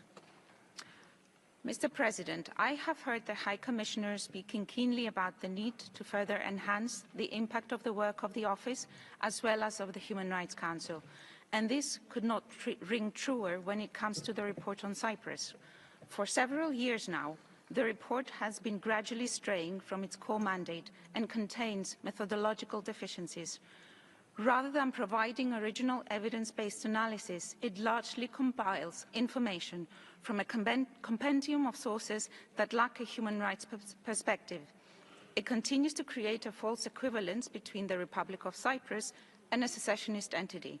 Human rights violations that have persisted for more than half a century, arising from Turkey's invasion and ongoing occupation, are documented as events that have no agent and no cause, effectively eliminating accountability. From our perspective, enhancing the report's impact would require a sharper focus on the specific mandates established by the Commission of Human Rights resolution immediately following the 1974 invasion by Turkey and reinforced in subsequent resolutions. It would also require recalibrating the report to capture the cumulative impact of these ongoing violations and to reinforce the message that the passage of time neither erases these violations nor does it grant aggressors impunity. These mandates specifically call for the full restoration of all human rights to the population of Cyprus, in particular to the refugees, including the freedom of settlement and the right to property, the tracing and accounting of the missing persons in Cyprus, the cessation of any efforts to settle Varasha by people other than its legal inhabitants, and the refraining from actions that alter the demographic structure of Cyprus. We would like to see, for example, that the report includes a substantive section on the demographic alterations resulting from Turkey's deliberate settlement policy, as explicitly mandated in Resolution 432 of 1976. This topic is entirely absent in the resolution's current and several past iterations. Regarding missing persons, we would expect the report to move beyond descriptive accounts. We would like to see the incorporation of a rights-based analysis that applies established European Court of Human Rights jurisprudence concerning Turkey's legal obligations. We acknowledge the High Commissioner's engagement with this year's report, which resulted to an extended field visit by the Office to Cyprus. Despite our critiques, Cyprus remains committed to working closely with the High Commissioner and his office with a view to enhancing the report's methodology and impact. This includes strengthening the use of evidence-based methods and tools to ensure greater accuracy and effectiveness. Ultimately, documenting human rights violations is crucial for sustainable conflict resolution. We firmly believe that the documentation of human rights violations and ensuring accountability are not peripheral concerns, but essential pillars for fostering reconciliation and achieving a sustainable resolution to the Cyprus question. An improved and more impactful report could be one of several significant components that could inform and support efforts towards addressing the Cyprus question comprehensively, achieving a just and durable solution. I thank you. Merci. Je donne la parole au distingué représentant du Guatemala. Muchas gracias, señor presidente, por darme la palabra. El Gobierno de Guatemala agradece al Alto Comisionado por su informe anual y se compromete a seguir trabajando para la promoción y protección de los derechos humanos. Consideramos que presenta un diagnóstico que refleja la realidad nacional, coincidiendo con las prioridades de la administración del presidente Bernardo Arévalo de León y que responden a las necesidades de nuestra sociedad. Reconocemos el apoyo que la Oficina del Alto Comisionado para los Derechos Humanos ha brindado a nuestro país desde el 2005, cuando fue establecida. Su compromiso constante ha sido crucial para el fortalecimiento de las capacidades institucionales y la consolidación de visiones respetuosas de los derechos humanos. Durante la visita del Alto Comisionado en julio de 2024, le reiteramos nuestro compromiso con la defensa de la democracia, la consolidación del Estado de Derecho y la plena vigencia de los derechos humanos, refrendando la voluntad del Gobierno de abrir nuevamente el país a los mecanismos de supervisión del sistema multilateral en materia de derechos humanos. La configuración histórica de Guatemala dejó de garantizar los derechos de los pueblos indígenas, mujeres, niños y migrantes, generando exclusión y marginación social, racismo y discriminación racial. Buscamos garantizar el respeto, promoción de la seguridad mediante la creación de condiciones que permitan a las personas su desarrollo personal, familiar y social en paz, libertad y democracia. Creemos que se debe asegurar sistemas de protección de carácter universal que promuevan la presencia del Estado. Reconocemos la diversidad étnica y cultural del país y la necesidad de respetar los derechos colectivos de los pueblos indígenas mediante el fortalecimiento de la educación intercultural bilingüe, así como garantizar el acceso a la justicia en idiomas indígenas. Al mismo tiempo, reiteramos nuestro compromiso para avanzar hacia un futuro donde la violencia de género sea erradicada y la igualdad de oportunidades sea la norma. La eliminación de todas las formas de violencia contra las mujeres y otros grupos vulnerables es un objetivo prioritario del Gobierno guatemalteco, que estamos persiguiendo con una urgencia y determinación. Señor presidente, rechazamos categóricamente el uso indebido del sistema penal por actores estatales y no estatales para obstaculizar el trabajo de periodistas, defensores de derechos humanos y operadores de justicia. Condenamos esta práctica que intimida y castiga a quienes ejercen derechos fundamentales como la libertad de expresión, asociación y reunión. Hemos avanzado en el proceso de aprobación de la política pública para personas defensoras de derechos humanos en Guatemala 2025-2035, creando mecanismos de prevención de riesgo y amenazas en su contra, implementando un sistema de protección integral y promoviendo la coordinación interinstitucional para garantizar el acceso a la justicia y reparación digna. Reconocemos que la corrupción ha afectado la gobernabilidad, generando profundas desigualdades sociales. Estamos impulsando acciones enfocadas en el fortalecimiento de la institucionalidad, la rendición de cuentas y el incremento de la transparencia mediante mecanismos de gobierno abierto y gobierno electrónico. Nos complace haber subido 2 puntos del 23 al 25 en el índice de percepción de corrupción del 2024, que es elaborado por Transparencia Internacional. La Comisión Presidencial por la Paz y los Derechos Humanos, COPADE, con la asesoría técnica de la Oficina del Alto Comisionado, llevará a cabo un proceso de recopilación de información y definición de prioridades para la elaboración de una hoja de ruta nacional sobre empresas y derechos humanos. Este instrumento incluirá un estudio diagnóstico que permitirá evaluar el nivel de implementación de los principios rectores de las Naciones Unidas sobre las empresas y los derechos humanos e identificar los principales ejes de trabajo con diversos sectores para fortalecer su cumplimiento. Señor presidente, tomamos nota de las importantes conclusiones y recomendaciones contenidas en el informe y valoramos que se reconozca el gobierno del presidente Bernardo Arévalo tiene un compromiso y una agenda en favor de los derechos humanos. Reiteramos nuestro compromiso con la protección de los derechos humanos y su voluntad de seguir trabajando para construir una sociedad más justa e igualitaria. Por ello, continuaremos impulsando espacios de diálogo nacional con el objetivo de aunar prioridades y puntos de consenso que servirán para consolidar una agenda nacional de desarrollo. Muchas gracias. Merci. Je donne la parole à la distinguée représentante du Honduras, Madame Angélica Lizeth Álvarez, secrétaire d'État aux droits de l'homme, par vidéo. Señor presidente, Honduras recibe con agrado el informe anual presentado por el Alto Comisionado de las Naciones Unidas para los Derechos Humanos respecto a la situación de los derechos humanos en nuestro país. Agradecemos su ardua labor, cooperación y asistencia técnica, la cual ha sido fundamental para fortalecer las capacidades nacionales en la implementación de políticas que garanticen los derechos humanos.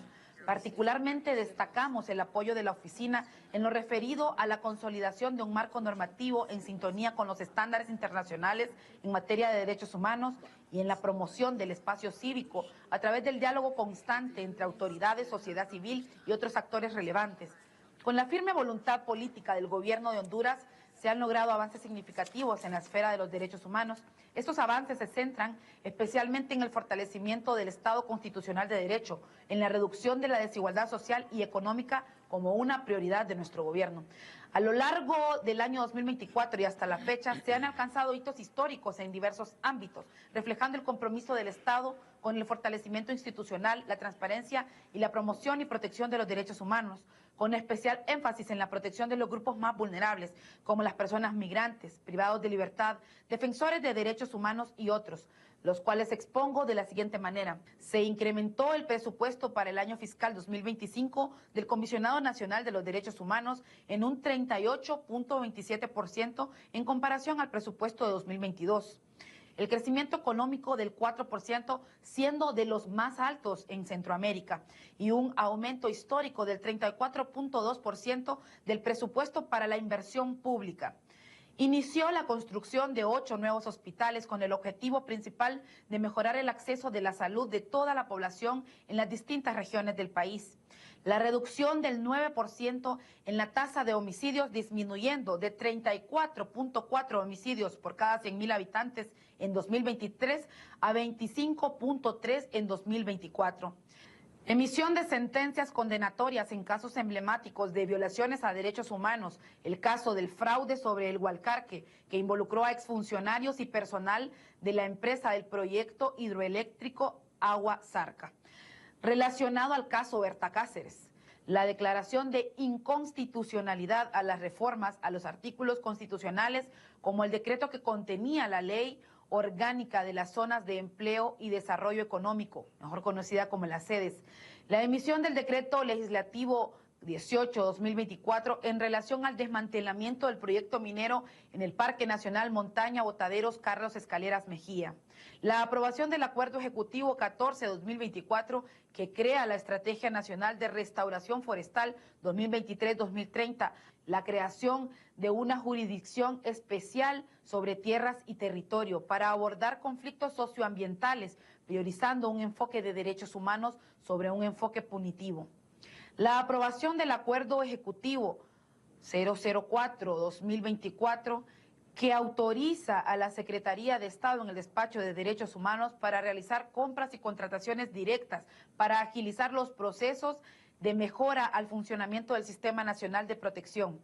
La promoción de una ley para reformar los tipos penales y normas procesales utilizados frecuentemente para criminalizar a personas defensoras de derechos humanos, la aprobación de la ley Casa Refugio para víctimas de violencia de género y la aprobación del Acuerdo Ejecutivo 002-2024 que modificó la norma técnica para el manejo de la sangre y los componentes sanguíneos de 1999 que excluía en forma permanente la donación de sangre a personas homosexuales y bisexuales.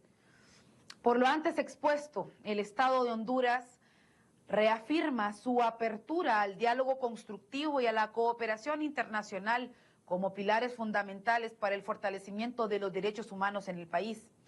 En este marco, reconoce nuevamente el rol de la Oficina del Alto Comisionado de las Naciones Unidas para los Derechos Humanos y su contribución en el acompañamiento técnico y el intercambio de buenas prácticas. Finalmente, con una visión orientada hacia el futuro y con la firme voluntad del actual gobierno, Honduras continuará promoviendo iniciativas que fortalezcan un entorno de respeto y plena garantía de los derechos humanos en estricto cumplimiento de sus compromisos tanto nacionales como internacionales. Muchas gracias. Merci. Je constate que la délégation de Nicaragua n'est pas présente dans la salle et je donne donc la parole à la distinguée représentante du Sri Lanka. Thank you, Mr. President.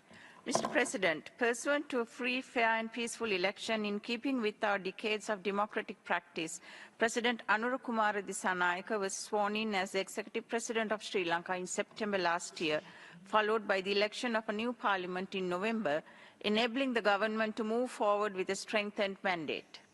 The Minister of Foreign Affairs, in his address to this Council last week, highlighted that Sri Lanka has embarked on a new path with a government built through the collective will of the people from the north, east, west, and south of the country. He highlighted the government's commitment towards a unified Sri Lankan nation that respects diversity and works towards removing all divisions. The government has prioritized economic growth, which is inclusive, where all citizens have enhanced economic opportunities. The rule of law, transparency, accountability, and reconciliation will prevail in order to ensure sustained economic growth and social well-being of the people. The government has committed to protect democracy and human rights of all citizens, including addressing past issues, ensure the related domestic processes to be credible and independent within the constitutional framework, and to examine carefully and expand the work of the proposed Truth and Reconciliation Commission to investigate acts of violence caused by racism and religious extremism. Economic priorities of the government include eradicating rural poverty, implementing the Clean Sri Lanka initiative to promote social, environmental and ethical revival, and establishing a robust digital economy to foster innovation and sustainable growth. The government is committed to ensuring assistance to all citizens affected by the conflict in consonance with its pledge to achieve sustainable peace, reconciliation and development in the conflict-affected areas. Mr. President, the work of the Office on Missing Persons continues with enhanced public trust and functional and financial independence. The OMP is collaborating with national, bilateral and international partners, including the ICRC and UN agencies, as well as local CSOs. Through a national-level steering committee, the OMP is working with government agencies and has a separate national CSO forum functioning at national as well as district level under government agents. The work of the Office for Reparations goes beyond monetary compensation to include livelihood and psychosocial support as collective reparation initiatives.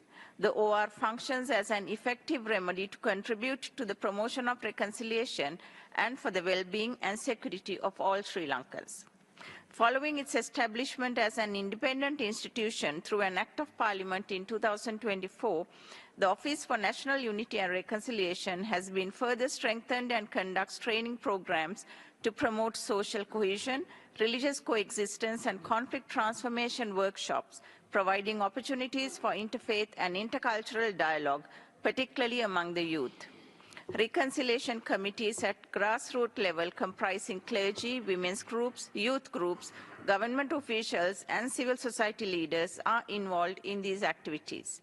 Mr. President, national ownership with gradual reforms is the only practical way forward to transformative change. We regret the continuing inconsistent application of human rights principles through the work of the Council that has resulted in the erosion of trust in the human rights architecture, making countries less likely to respect the noble purposes for which the Human Rights Council was created. Sri Lanka has consistently spoken out against country-specific resolutions that do not have the concurrence of the country concerned. We have reiterated our rejection of resolutions 46/1, 51/1, and 57/1, and the external evidence gathering mechanism on Sri Lanka that has been set up using these divisive and intrusive resolutions. The external evidence gathering mechanism on Sri Lanka contradicts the Council's founding principles of impartiality, objectivity, and non-selectivity. No sovereign country can accept the superimposition of an external mechanism that runs contrary to its constitution and which prejudges the commitment of its domestic legal processes. Serious concerns have been raised by a number of countries on the budgetary implications of this external mechanism. Sri Lanka is determined to deal with human rights challenges through domestic processes and will continue its constructive engagement with the Human Rights Council and regular human rights instruments in a spirit of cooperation and constructive dialogue. Sri Lanka reiterates its commitment to multilateral cooperation in pursuit of peace, prosperity, and sustainability, along with the promotion and protection of all human rights. Thank you. Merci. Excellences, distingués collègues, nous allons maintenant entamer le débat général sur le point 2 de l'agenda. Avant de commencer, je voudrais vous rappeler que toutes les demandes de droit de réponse relatives à des déclarations faites au cours du débat général seront traitées à la fin de celui-ci. Je rappelle également à tous les orateurs qu'ils doivent respecter le temps de parole qui leur est imparti, à savoir 2 minutes et 30 secondes pour les membres et 1 minute et 30 secondes pour les observateurs. Je vous remercie de votre compréhension et de votre coopération. Nous allons maintenant commencer par la liste des membres du Conseil. La liste des orateurs sera close dans 15 minutes et je donne la parole aux distingués représentants de la Jordanie au nom du groupe des pays arabes. شكرا السيد الرئيس. تؤكد المجموعة العربية على أهمية العمل الذي يقوم به المفوض السامي في سبيل حماية وتعزيز حقوق الإنسان. وتحث المجموعة المفوض السامي على تناول قضايا حقوق الإنسان في جميع الدول على قدم المساواة وفي إطار من الحيادية والموضوعية، أخذا في الاعتبار ما كشفه العدوان الإسرائيلي من ازدواجية المعايير الصارخة التي يتعامل بها المجتمع الدولي مع الأزمات العالمية. من هذا المنطلق تدعو المجموعة العربية المجتمع الدولي بتحمل مسؤولياته إزاء ضمان تنفيذ وقف إطلاق النار بما يضمن تمتع الشعب الفلسطيني بحقوقه غير القابلة للتصرف وعلى رأسها حقه في تقرير مصيره وفي العودة إلى أرضه، فضلا عن دعم الاعتراف بدولة الفلسطينية المستقلة وإنهاء الاحتلال الإسرائيلي غير المشروع لأراضيه. كما تؤكد المجموعة رفضها أي محاولات تستهدف تصفية القضية الفلسطينية من خلال انتزاع الشعب الفلسطيني أو تهجيره من أرضه التاريخية في انتهاك صارخ للقانون الدولي. فيما يتعلق بالسودان، تؤكد المجموعة ضرورة الحفاظ على سيادة السودان ووحدة وسلامة أراضيه وصون حق الشعب السوداني في الحياة الكريمة والأمن والتنمية. كما تعرب المجموعة عن قلقها البالغ إزاء استمرار الحوادث الخاصة بحرق القرآن الكريم وتصاعد حوادث الكراهية التي تشكل تحريضا على التمييز والعنف ضد العرب والمسلمين واللاجئين والمهاجرين في عدد من الدول. وتدعو المفوض السامي إلى دانة أي أفعال تؤجج مشاعر الكراهية، وتدعو حكومات الدول المعنية لسن تشريعات رادعة بما يفي بالتزاماتها في مجال حقوق الإنسان. كما نحثه على إيلاء المزيد من الاهتمام بأزمة المياه العالمية وأثرها على التمتع بجميع حقوق الإنسان، والاستمرار في الجهد الجاري لتسليط الضوء على الحقوق الاقتصادية والاجتماعية والثقافية. وتؤكد المجموعة العربية على أهمية عناية تقارير المكتب المفوض باحترام الخلفيات الثقافية والدينية المختلفة للدول والشعوب والاستفادة من التنوع الحضاري والثقافي حول العالم كقوة محركة للتنمية المستدامة. كما تشدد على أهمية تعزيز برامج التعاون الفني وبناء القدرات باعتبارها الوسيلة الأكثر استدامة لتعزيز حقوق الإنسان في الدول المختلفة. شكرا.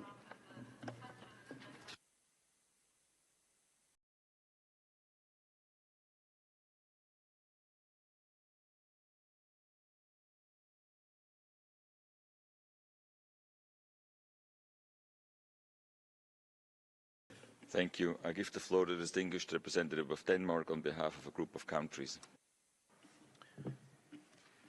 Mr. President, I have the honor to speak on behalf of 25 countries which are member states of the European Union. We refer to the EU statements during the interactive dialogues on Eritrea, Sudan, South Sudan, Nicaragua, Afghanistan and Myanmar, as well as the occupied Palestinian territory. 3 years since Russia launched its full-scale invasion of Ukraine, we continue to condemn the atrocities committed in Ukraine.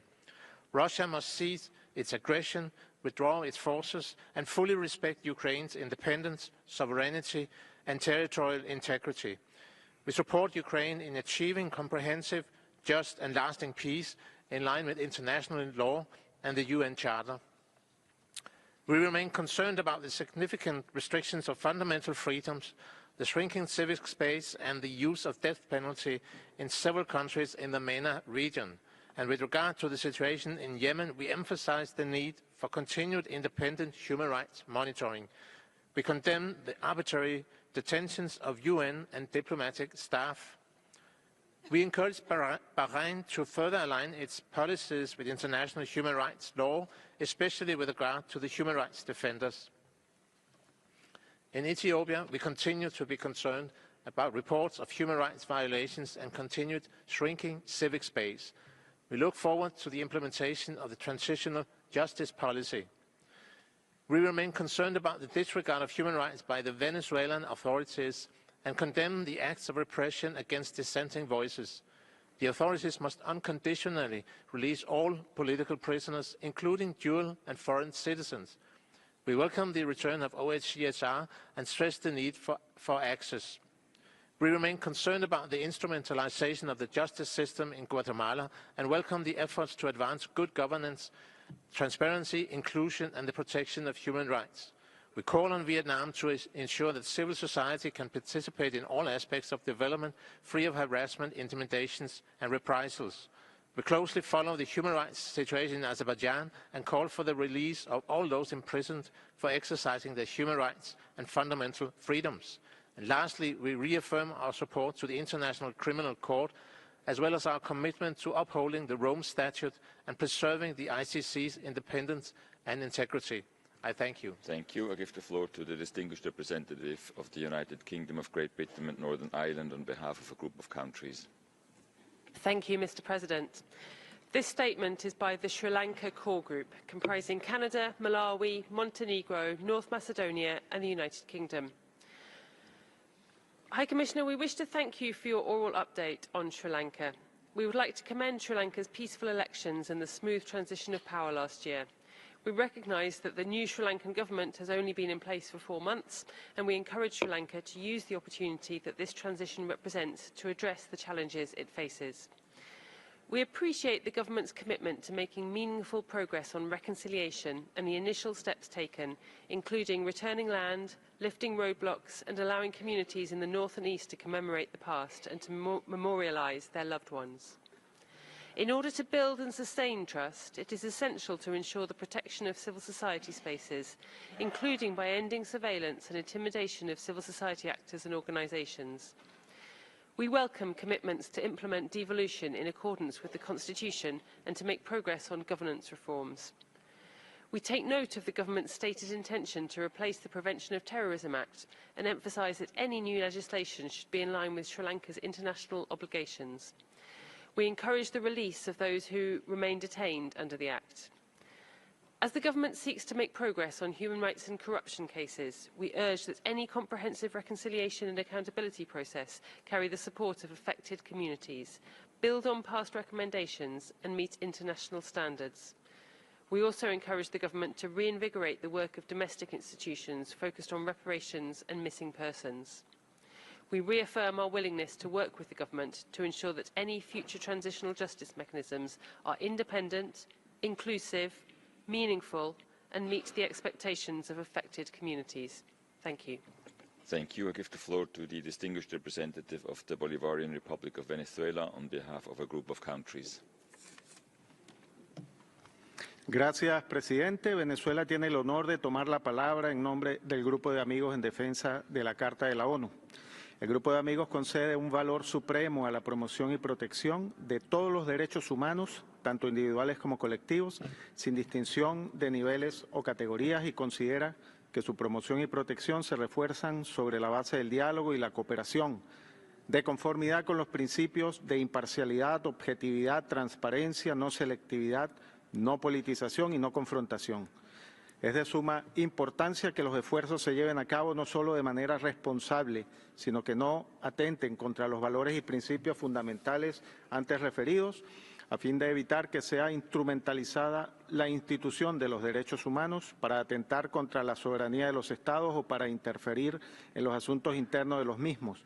En consecuencia, aprovechamos esta oportunidad para reiterar nuestro categórico rechazo al doble rasero en el ámbito de los derechos humanos, ya que tal enfoque impide un entorno armonioso y el progreso en este campo.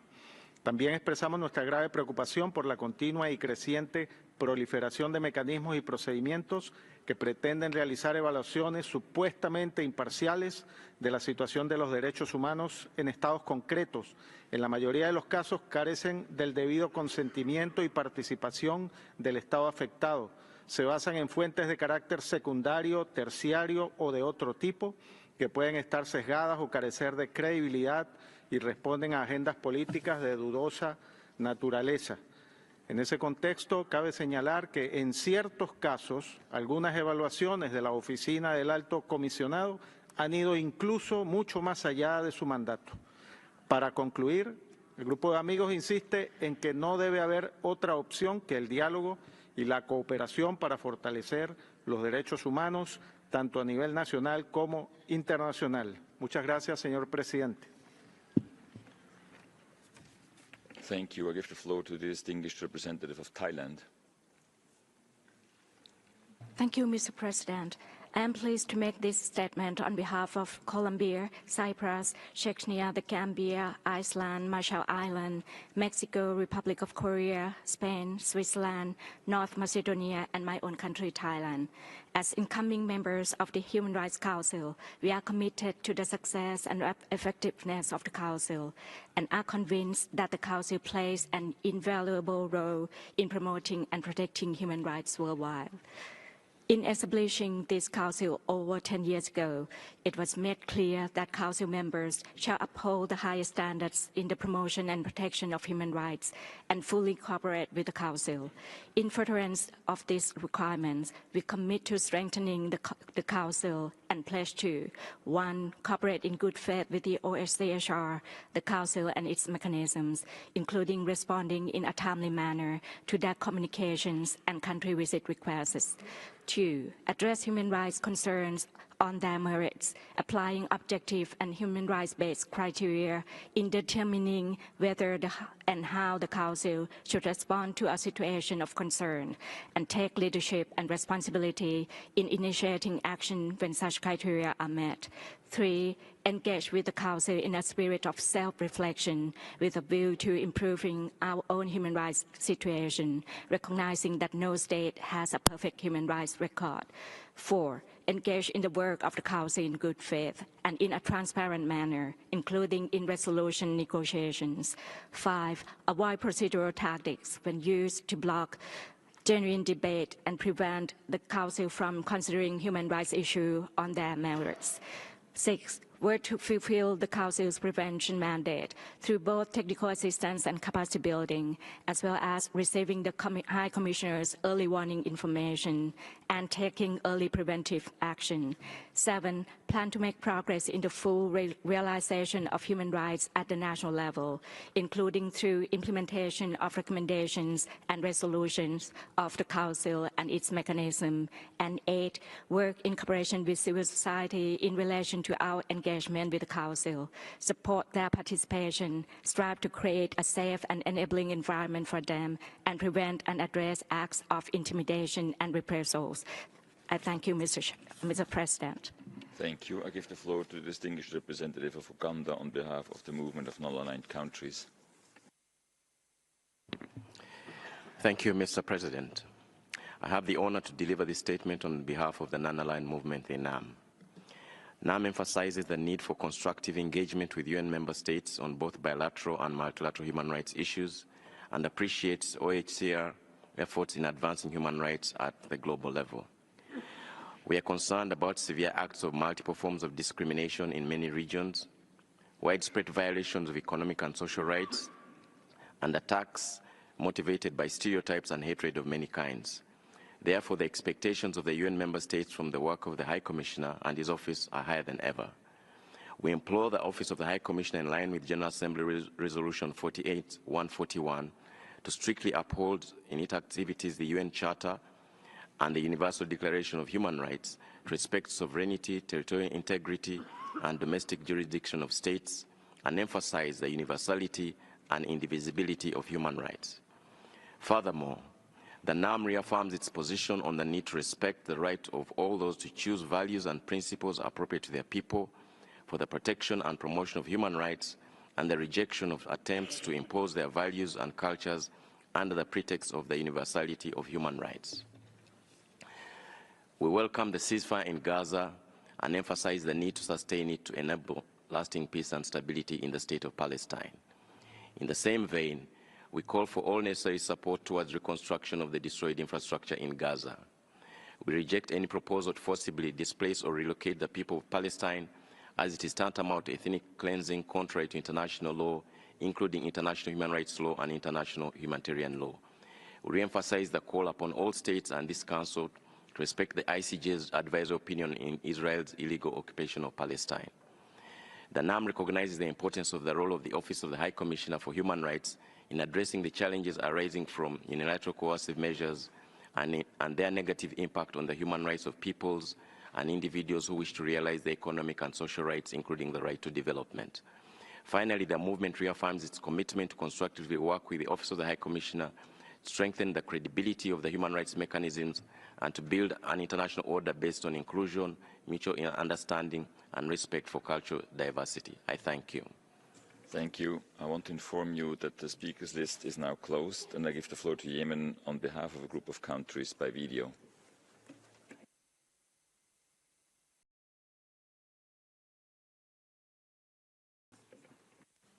السيد الرئيس، أتشرف بأن أدلي بهذا البيان نيابة عن مجموعة من 39 دولة تدعم السيادة الكاملة للمملكة المغربية على أقاليمها الجنوبية، وترحب المجموعة بافتتاح العديد من الدول القنصليات عامة لها في مدينتي الداخلة والعيون كرافعة لتعزيز التعاون الاقتصادي والاستثمارات لصالح السكان المحليين وتعزيزا للتنمية الإقليمية وكذلك الغارية، فإنها تعتبر أن قضية الصحراء نزاع سياسي يعالج من قبل مجلس الأمن الذي يعترف بأولوية مبادرة الحكم الذاتي الذي قدمها المغرب باعتبارها جادة وذات مصداقية ومن أجل التوصل لحل سياسي نهائي للنزاع الإقليمي حول الصحراء.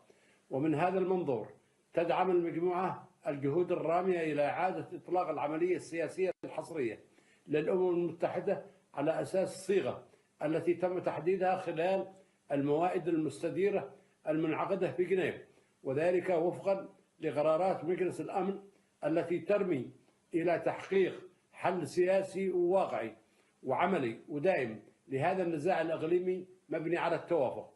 إن حل هذا الخلاف الإقليمي سيسهم لا محالة في تحقيق التطلعات المشروعة للشعوب الأفريقية والعربية في التكامل والتنمية، وهو الهدف الذي يواصل المغرب السعي من أجله ويبذل جهودا مخلصة ومتواصلة لبلوغه. لقد انخرط المغرب منذ سنوات عديدة في تفاعل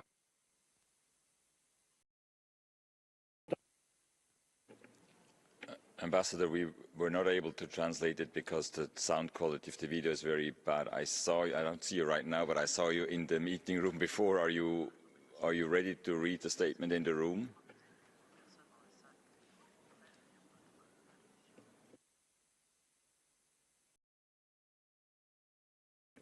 Microphone for Yemen, please. Yes.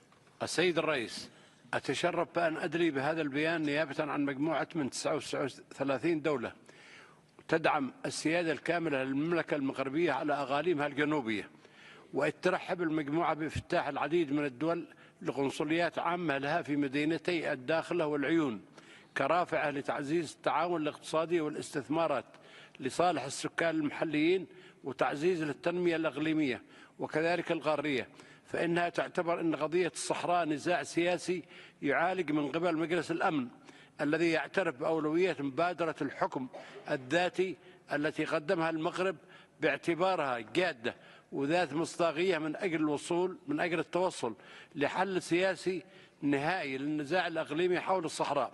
ومن هذا المنظور تدعم المجموعة الجهود الرامية إلى إعادة إطلاق العملية السياسية الحصرية للأمم المتحدة على أساس الصيغة التي تم تحديدها من خلال الموائد المستديرة المنعقدة في جنيف، وذلك وفقا لقرارات مجلس الأمن التي ترمي إلى تحقيق حل سياسي واقعي وعملي ودائم لهذا النزاع الإقليمي مبني على التوافق. إن حل هذا الخلاف الإقليمي سيسهم لا محالة في تحقيق التطلعات المشروعة للشعوب الأفريقية والعربية في التكامل والتنمية، وهو الهدف الذي يواصل المغرب السعي من أجله ويبذل جهودا مخلصة ومتواصلة لبلوغه. لقد انخرط المغرب منذ سنوات عديدة في تفاعل بناء طوعي وعميق مع منظومة الأمم المتحدة لحقوق الإنسان، ولا سيما مكتب المفوض السامي لحقوق الإنسان، من أجل تعزيز حقوق الإنسان واحترامها في جميع أنحاء التراب الوطني للمملكة. ويذكر في هذا السياق ترحيب مجلس الأمن في قراراته بشأن نزاع الصحراء بالدور الذي تلعبها اللجنتين الجهويتين للمجلس الوطني لحقوق الإنسان في الداخلة والعيون، وكذا بالتفاعل الإيجابي للمغرب مع آلية الإجراءات الخاصة لمجلس حقوق الإنسان للتابع للأمم المتحدة. شكرا السيد الرئيس. Thank you.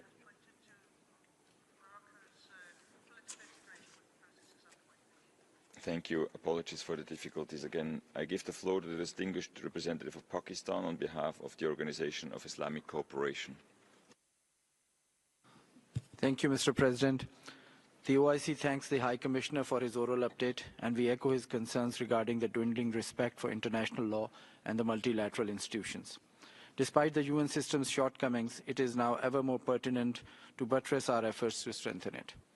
We agree with the High Commissioner that lack of accountability and impunity is a recipe for disaster. The disastrous situation in occupied Palestine is emblematic of the failure of the UN system to hold the perpetrator accountable and puts into question the efficacy of this entire system. As the ceasefire has taken effect, as tenuous as it may be, it is high time for the international community to step up its efforts to help and support the Palestinians in the wake of the unspeakable brutalities endured by them. While the OIC has and will continue to condemn in the strongest terms all crimes committed by the Israeli occupation forces, we underline that any further steps taken in this context must be in line with the international law and the just aspirations of the Palestinian people. We reiterate our call for the implementation of ICJ's judgments and remind all states of their responsibilities in this context. Mr. President, the human rights situation in occupied Jammu and Kashmir remains a matter of deep anguish. We urge India to comply with the applicable UNSC resolutions and implement recommendations addressed to it in the 2 Kashmir reports by OHCHR, which need to be updated. We urge the Council to pay attention to repeated observations made by special procedure mandate holders on the human rights violations and impunity in the occupied territory. The OIC also calls on this Council to work towards securing justice and accountability for the Rohingya people, including through their safe, dignified, and voluntary return to their homes in Myanmar. The OIC reiterates its full solidarity with Bangladesh and supports calls for assistance to Bangladesh in efforts to achieving a durable solution. The OIC condemns the damage and loss of properties inflicted by Armenia, including cultural heritage and religious sites in the territories of Azerbaijan liberated from the occupation. The OIC reaffirms its full support to the government and people of Azerbaijan in their efforts to rehabilitate and rebuild the liberated territories. Lastly, we want to spotlight the global attention towards the rising xenophobia and particularly anti-Muslim hatred increasingly being peddled by some of their electoral ambitions. This alarming rise in such provocative actions must be stemmed. I thank you, sir. Thank you. I give the floor to the distinguished representative of the European Union on behalf of a group of countries. President, I'm making this statement on behalf of a group of 44 countries. We welcome Ethiopia as a member of the Human Rights Council. We appreciated Ethiopia's constructive engagement at the fourth cycle of the UPR in November 24. We continue to encourage all parties to engage in peaceful negotiations and dialogue to prevent further human rights violations and abuses and to restore peace, especially in the Amhara and Oromia regions. In Tigray, the Pretoria Agreement remains the cornerstone of peace and stability. We strongly call on all parties to resolve their disputes peacefully and implement the outstanding provisions of the Cessation of Hostilities Agreement. We call on Ethiopia to demonstrate its commitment to transitional justice by taking decisive steps to ensure accountability. We stand ready to support Ethiopia to ensure a credible, transparent and independent transitional justice process and call for the adoption and implementation of the transitional justice draft laws consistent with international human rights standards. We underline the role of the Ethiopian Commission of Human Rights, whose independence is of paramount importance. A clear delineation of roles between truth-seeking, reconciliation initiatives, amnesties, reparations and efforts to locate missing persons is essential. We urge Ethiopia to reconsider the inclusion of capital punishment in the draft proclamation on fundamental crimes committed in violation of international law. We remain concerned about the challenging human rights situation in Ethiopia, including freedom of expression, peaceful assembly and association, and the silencing of journalists, human rights defenders and civil society. We remain deeply concerned by the suspension of several Ethiopian human rights NGOs and call on Ethiopia to cease any activities curtailing their ability to fulfill their crucial role.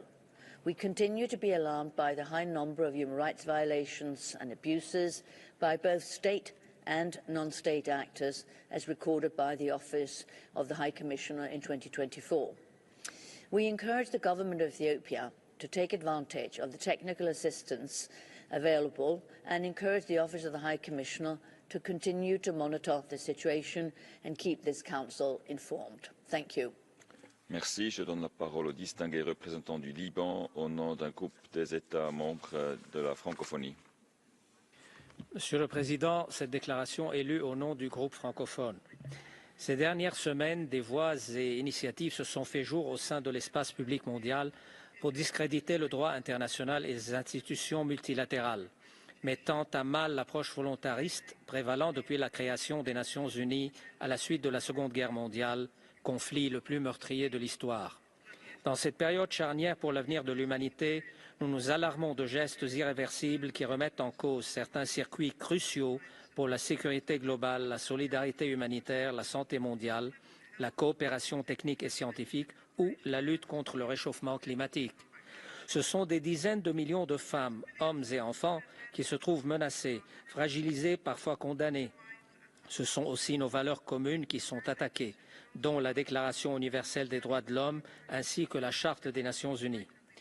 Nous tenons à affirmer solennellement notre attachement aux droits fondamentaux tels que portés par la Déclaration universelle des droits de l'homme et notre volonté de poursuivre la construction d'un multilatéralisme respectueux du dialogue de chaque nation et considéré à égalité de toutes les populations dans leur pluralité sociale, culturelle et linguistique.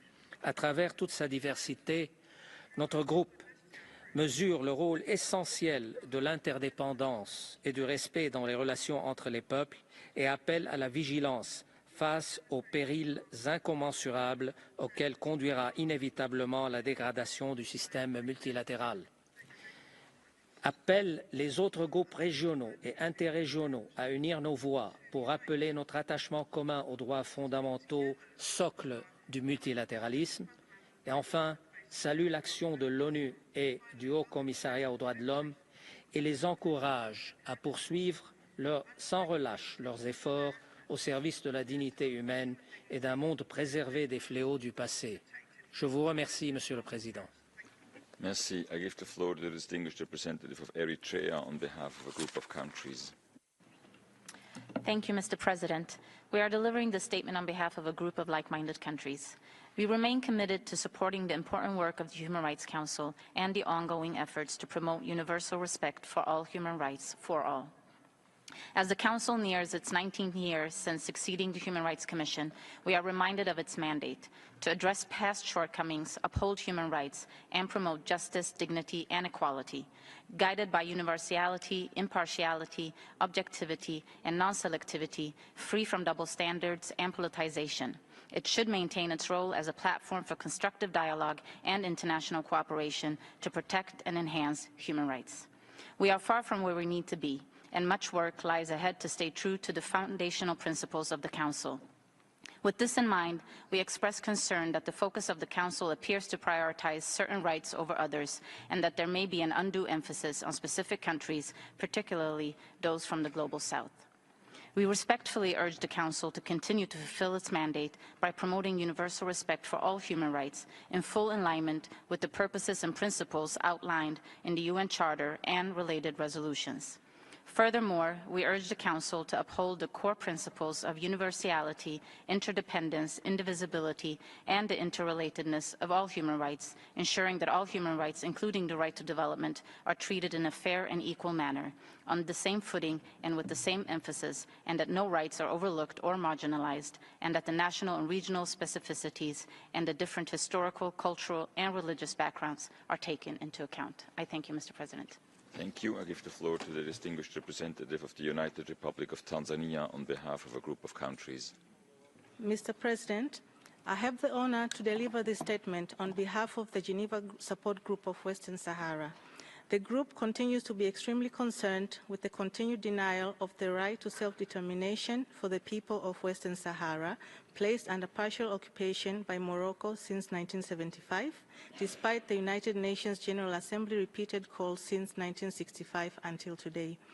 The denial of this right constitutes a grave violation of human rights, and the international community must bear its responsibility for those people still living under colonial or alien domination or foreign occupation.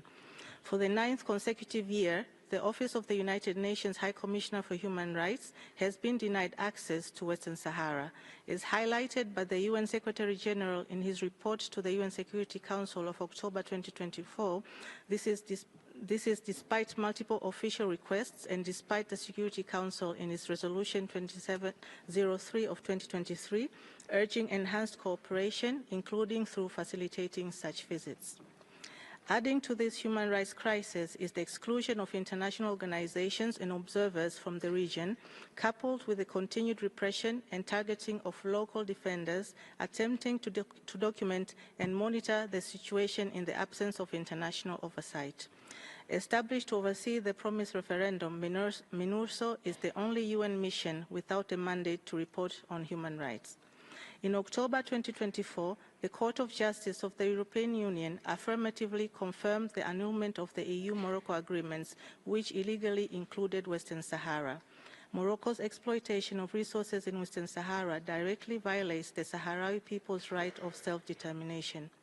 Mr. President, we call on all states to strengthen and uphold international legality by promoting multilateralism and respect for international law as the only guarantee of peace and international justice. We warn against any unilateral decisions in which recognizes an illegal situation resulting from the breach of the right to self-determination. Whilst breaching international law, such steps only serve to delay a peaceful resolution to the conflict. I thank you. Merci. Je donne la parole au distingué représentant de la Suisse. Monsieur le Président, la Suisse remercie le haut-commissaire pour ses activités durant la période en question. Face à des développements préoccupants en Algérie, La Suisse appelle les autorités à garantir et protéger le droit à la liberté d'expression de la presse.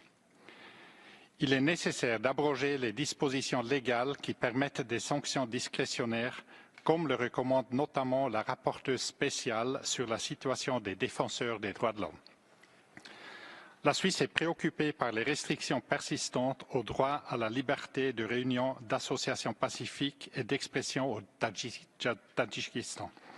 Les récentes mesures législatives et administratives imposent des exigences élevées qui entravent la capacité de la société civile, en particulier les ONG, à fonctionner librement. La Suisse appelle le Tadjikistan à respecter ses engagements internationaux et à garantir un espace d'expression libre pour la société civile, les médias et le grand public.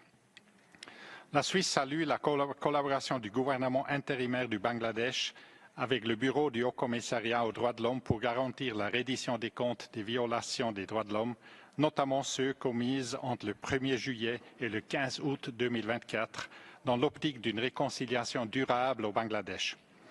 Et souligne l'importance d'adopter une approche inclusive, durable et centrée sur les victimes dans le cadre de la justice transitionnelle. La répression croissante des journalistes et des acteurs de la société civile en Azerbaïdjan est alarmante, notamment dans le contexte de la 29e conférence des Nations Unies sur les changements climatiques. Nous demandons aux autorités de libérer immédiatement toutes les personnes détenues arbitrairement et de garantir la liberté et protection des médias indépendants. Aux États-Unis, la Suisse exprime sa vive préoccupation face à l'ordre exécutif du 20 janvier qui prévoit un renforcement de la peine de mort au niveau fédéral et des États. La peine de mort va à l'encontre des droits de l'homme et de la dignité humaine en enfreignant, entre autres, le droit fondamental à la vie. À ce jour, il n'est pas démontré que la peine de mort ait un effet dissuasif sur la criminalité par rapport à d'autres peines de prison sévères. La Suisse réitère son opposition absolue à la peine de mort en tout lieu. I give the floor to the distinguished representative of Qatar.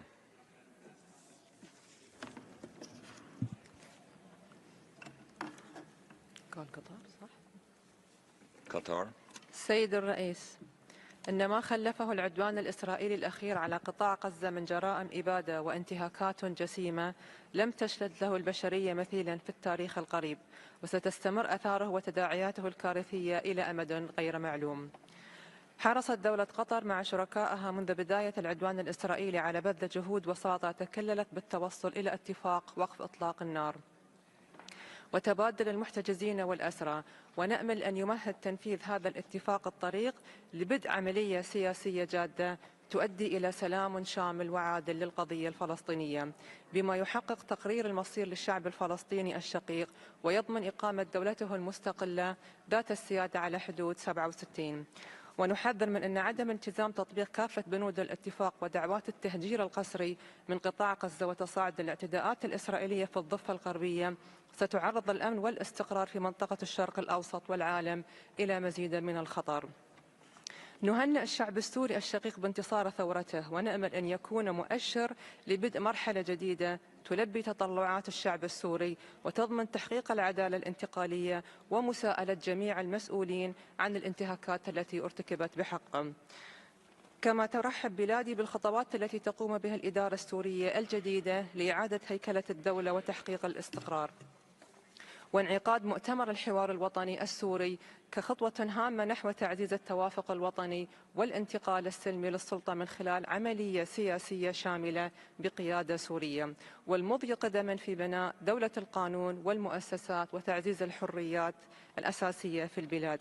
وندعو المجتمع الدولي إلى مواصلة دعم سوريا ورفع العقوبات، ونشجع مختلف آليات حقوق الإنسان على تقديم الدعم الفني لمساعدة الحكومة الانتقالية السورية على الوفاء بالتزاماتها في تعزيز وحماية حقوق الإنسان. شكرا السيد الرئيس. Thank you. I give the floor to the distinguished representative of Germany. Thank you, Mr. President. Germany thanks the High Commissioner for his update. We welcome the establishment of a ceasefire in Gaza. However, we would like to underline that compliance with human rights law and international humanitarian law by all parties remains crucial, not only in Gaza, but also in all the occupied Palestinian territories. A negotiated two-state solution remains the only solution which will enable both Palestinians and Israelis to live in peace, security and dignity. We continue to condemn Russia's war of aggression against Ukraine in the strongest possible terms. Let me be very clear. Russia is the aggressor of this war. Russia is responsible for large-scale human rights violations, and Russia must be held accountable for these horrific deeds. That is the path toward a comprehensive, just and lasting peace. Mr. President, we find ourselves at a critical juncture in the Council's history. Authoritarian forces are threatening the Council's crucial contribution to the protection and promotion of human rights. Work that matters for the people in South Sudan, who are suffering conflict-related atrocities, and for the people of Syria, who now have the historical opportunity to build for themselves a future in freedom and justice. Your efforts also shine a light on human rights situations that are not in the international spotlight. Now, more than ever, we need strong United Nations and a strong United Nations human rights system. Therefore, Germany will continue to support the Council and the High Commissioner politically and financially. We have already contributed several million euros upfront to the OHCHR in 2025, and we will call on other member states to follow this example. Ultimately, increased efficiency and coordination of the UN agencies will be key. We need to be able to do the same with less.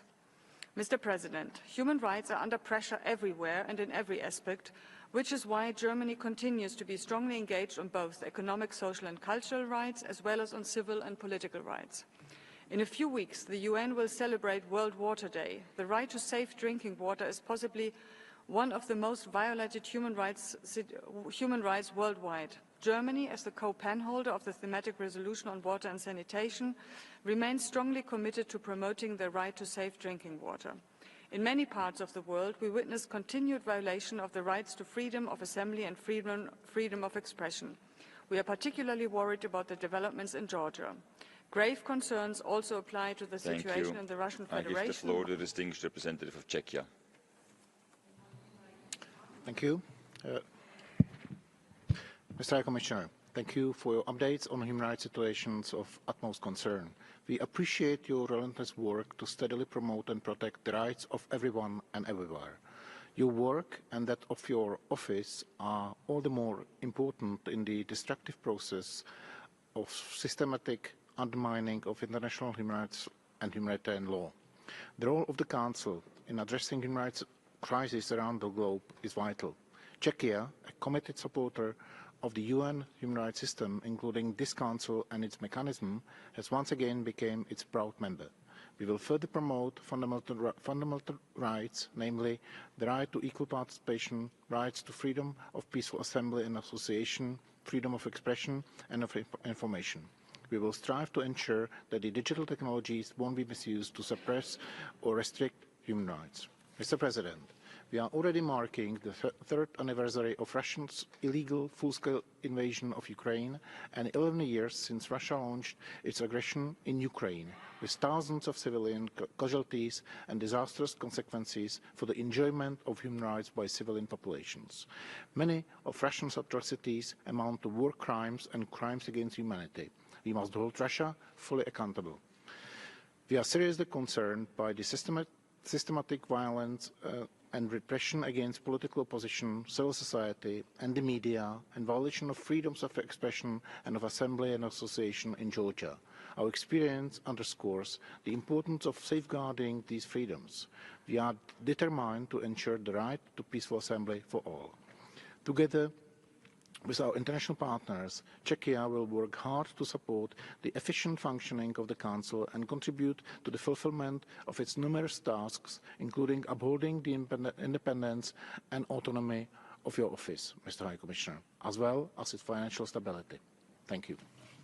Merci. Je donne la parole au distingué représentant du Maroc. Merci, Monsieur le Président. Ma délégation saisit cette occasion pour réitérer l'engagement du Royaume du Maroc en faveur des droits de l'homme et d'apporter sa contribution à la promotion de leur respect.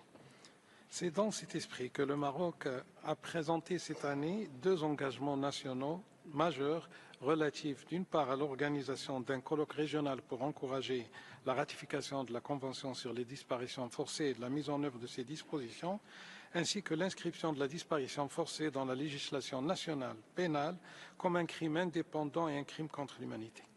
De surcroît, notamment en partenariat avec le Paraguay et le Portugal, le Maroc s'est activé à abriter cette année l'année dernière, la 10e édition du dialogue de Glion sur les droits de l'homme, qui s'est caractérisé à Marrakech en octobre dernier par l'adoption du cadre d'orientation de Marrakech pour la création et le développement de mécanismes nationaux efficaces.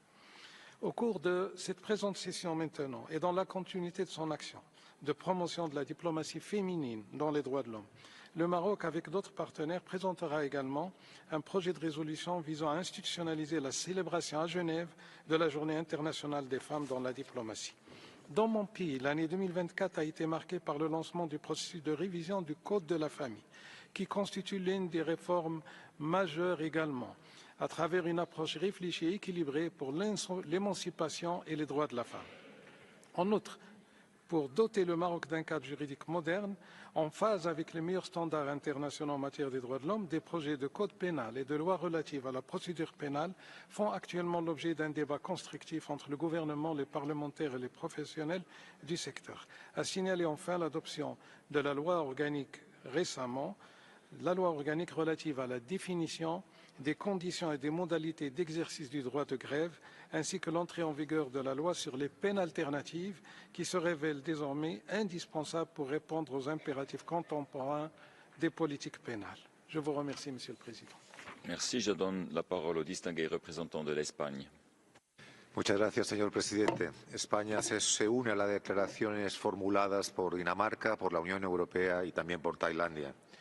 Agradecemos al alto comisionado su informe, saludamos la profundidad de su análisis y nos tememos que tenemos que compartir la honda preocupación que refleja por la situación de los derechos humanos en el mundo. Los países que nos sentamos en esta sala conocemos la importancia que tiene el trabajo del Consejo y de sus mecanismos. Nos acompañan en la obligación que tiene todo gobierno de situar los derechos humanos en el centro de sus políticas. Disociarse de este Consejo, como han anunciado que harían 3 Estados, supone renunciar a seguir avanzando en los derechos humanos, el pilar fundamental para garantizar sociedades justas y cohesionadas. España apoya la labor de alerta temprana, de cooperación y denuncia del Consejo, irrenunciable también en situaciones que van a ser objeto de su trabajo en esta sesión, como Ucrania, territorios palestinos ocupados, Sudán, Nicaragua o Afganistán. Como dijo el alto comisionado, las represalias y ataques contra la sociedad civil no han hecho más que aumentar. Quiero trasladar el firme apoyo de España a todas las personas defensoras de los derechos humanos, también aquellas que realizan su labor en situaciones remotas, y recordar la importancia de que puedan participar en estas sesiones. Sin su voz, sin la voz de la sociedad civil, ningún avance será completo ni sostenible. Los retrocesos en los derechos de las mujeres y las niñas no pueden continuar. Se priva a la mitad de la población de sus derechos fundamentales, lo que constituye una manifestación gravísima de injusticia, el más vil ataque a la dignidad y, además, lastra el progreso de nuestras sociedades de manera irreversible. Seguiremos a la vanguardia de los esfuerzos para integrar la perspectiva de género en todos los trabajos del Consejo, impulsando el diálogo y la cooperación que fortalezcan los derechos de las mujeres y las niñas y su participación en todo espacio público. Millones de ciudadanos han luchado durante generaciones para lograr lo que hoy se conoce como derechos civiles y políticos. Vamos a seguir peleando por ellos, pero también vamos a seguir peleando por los derechos económicos, sociales y culturales. No hay jerarquía entre ambas categorías. No hay subordinación ni dependencia de uno respecto de otros.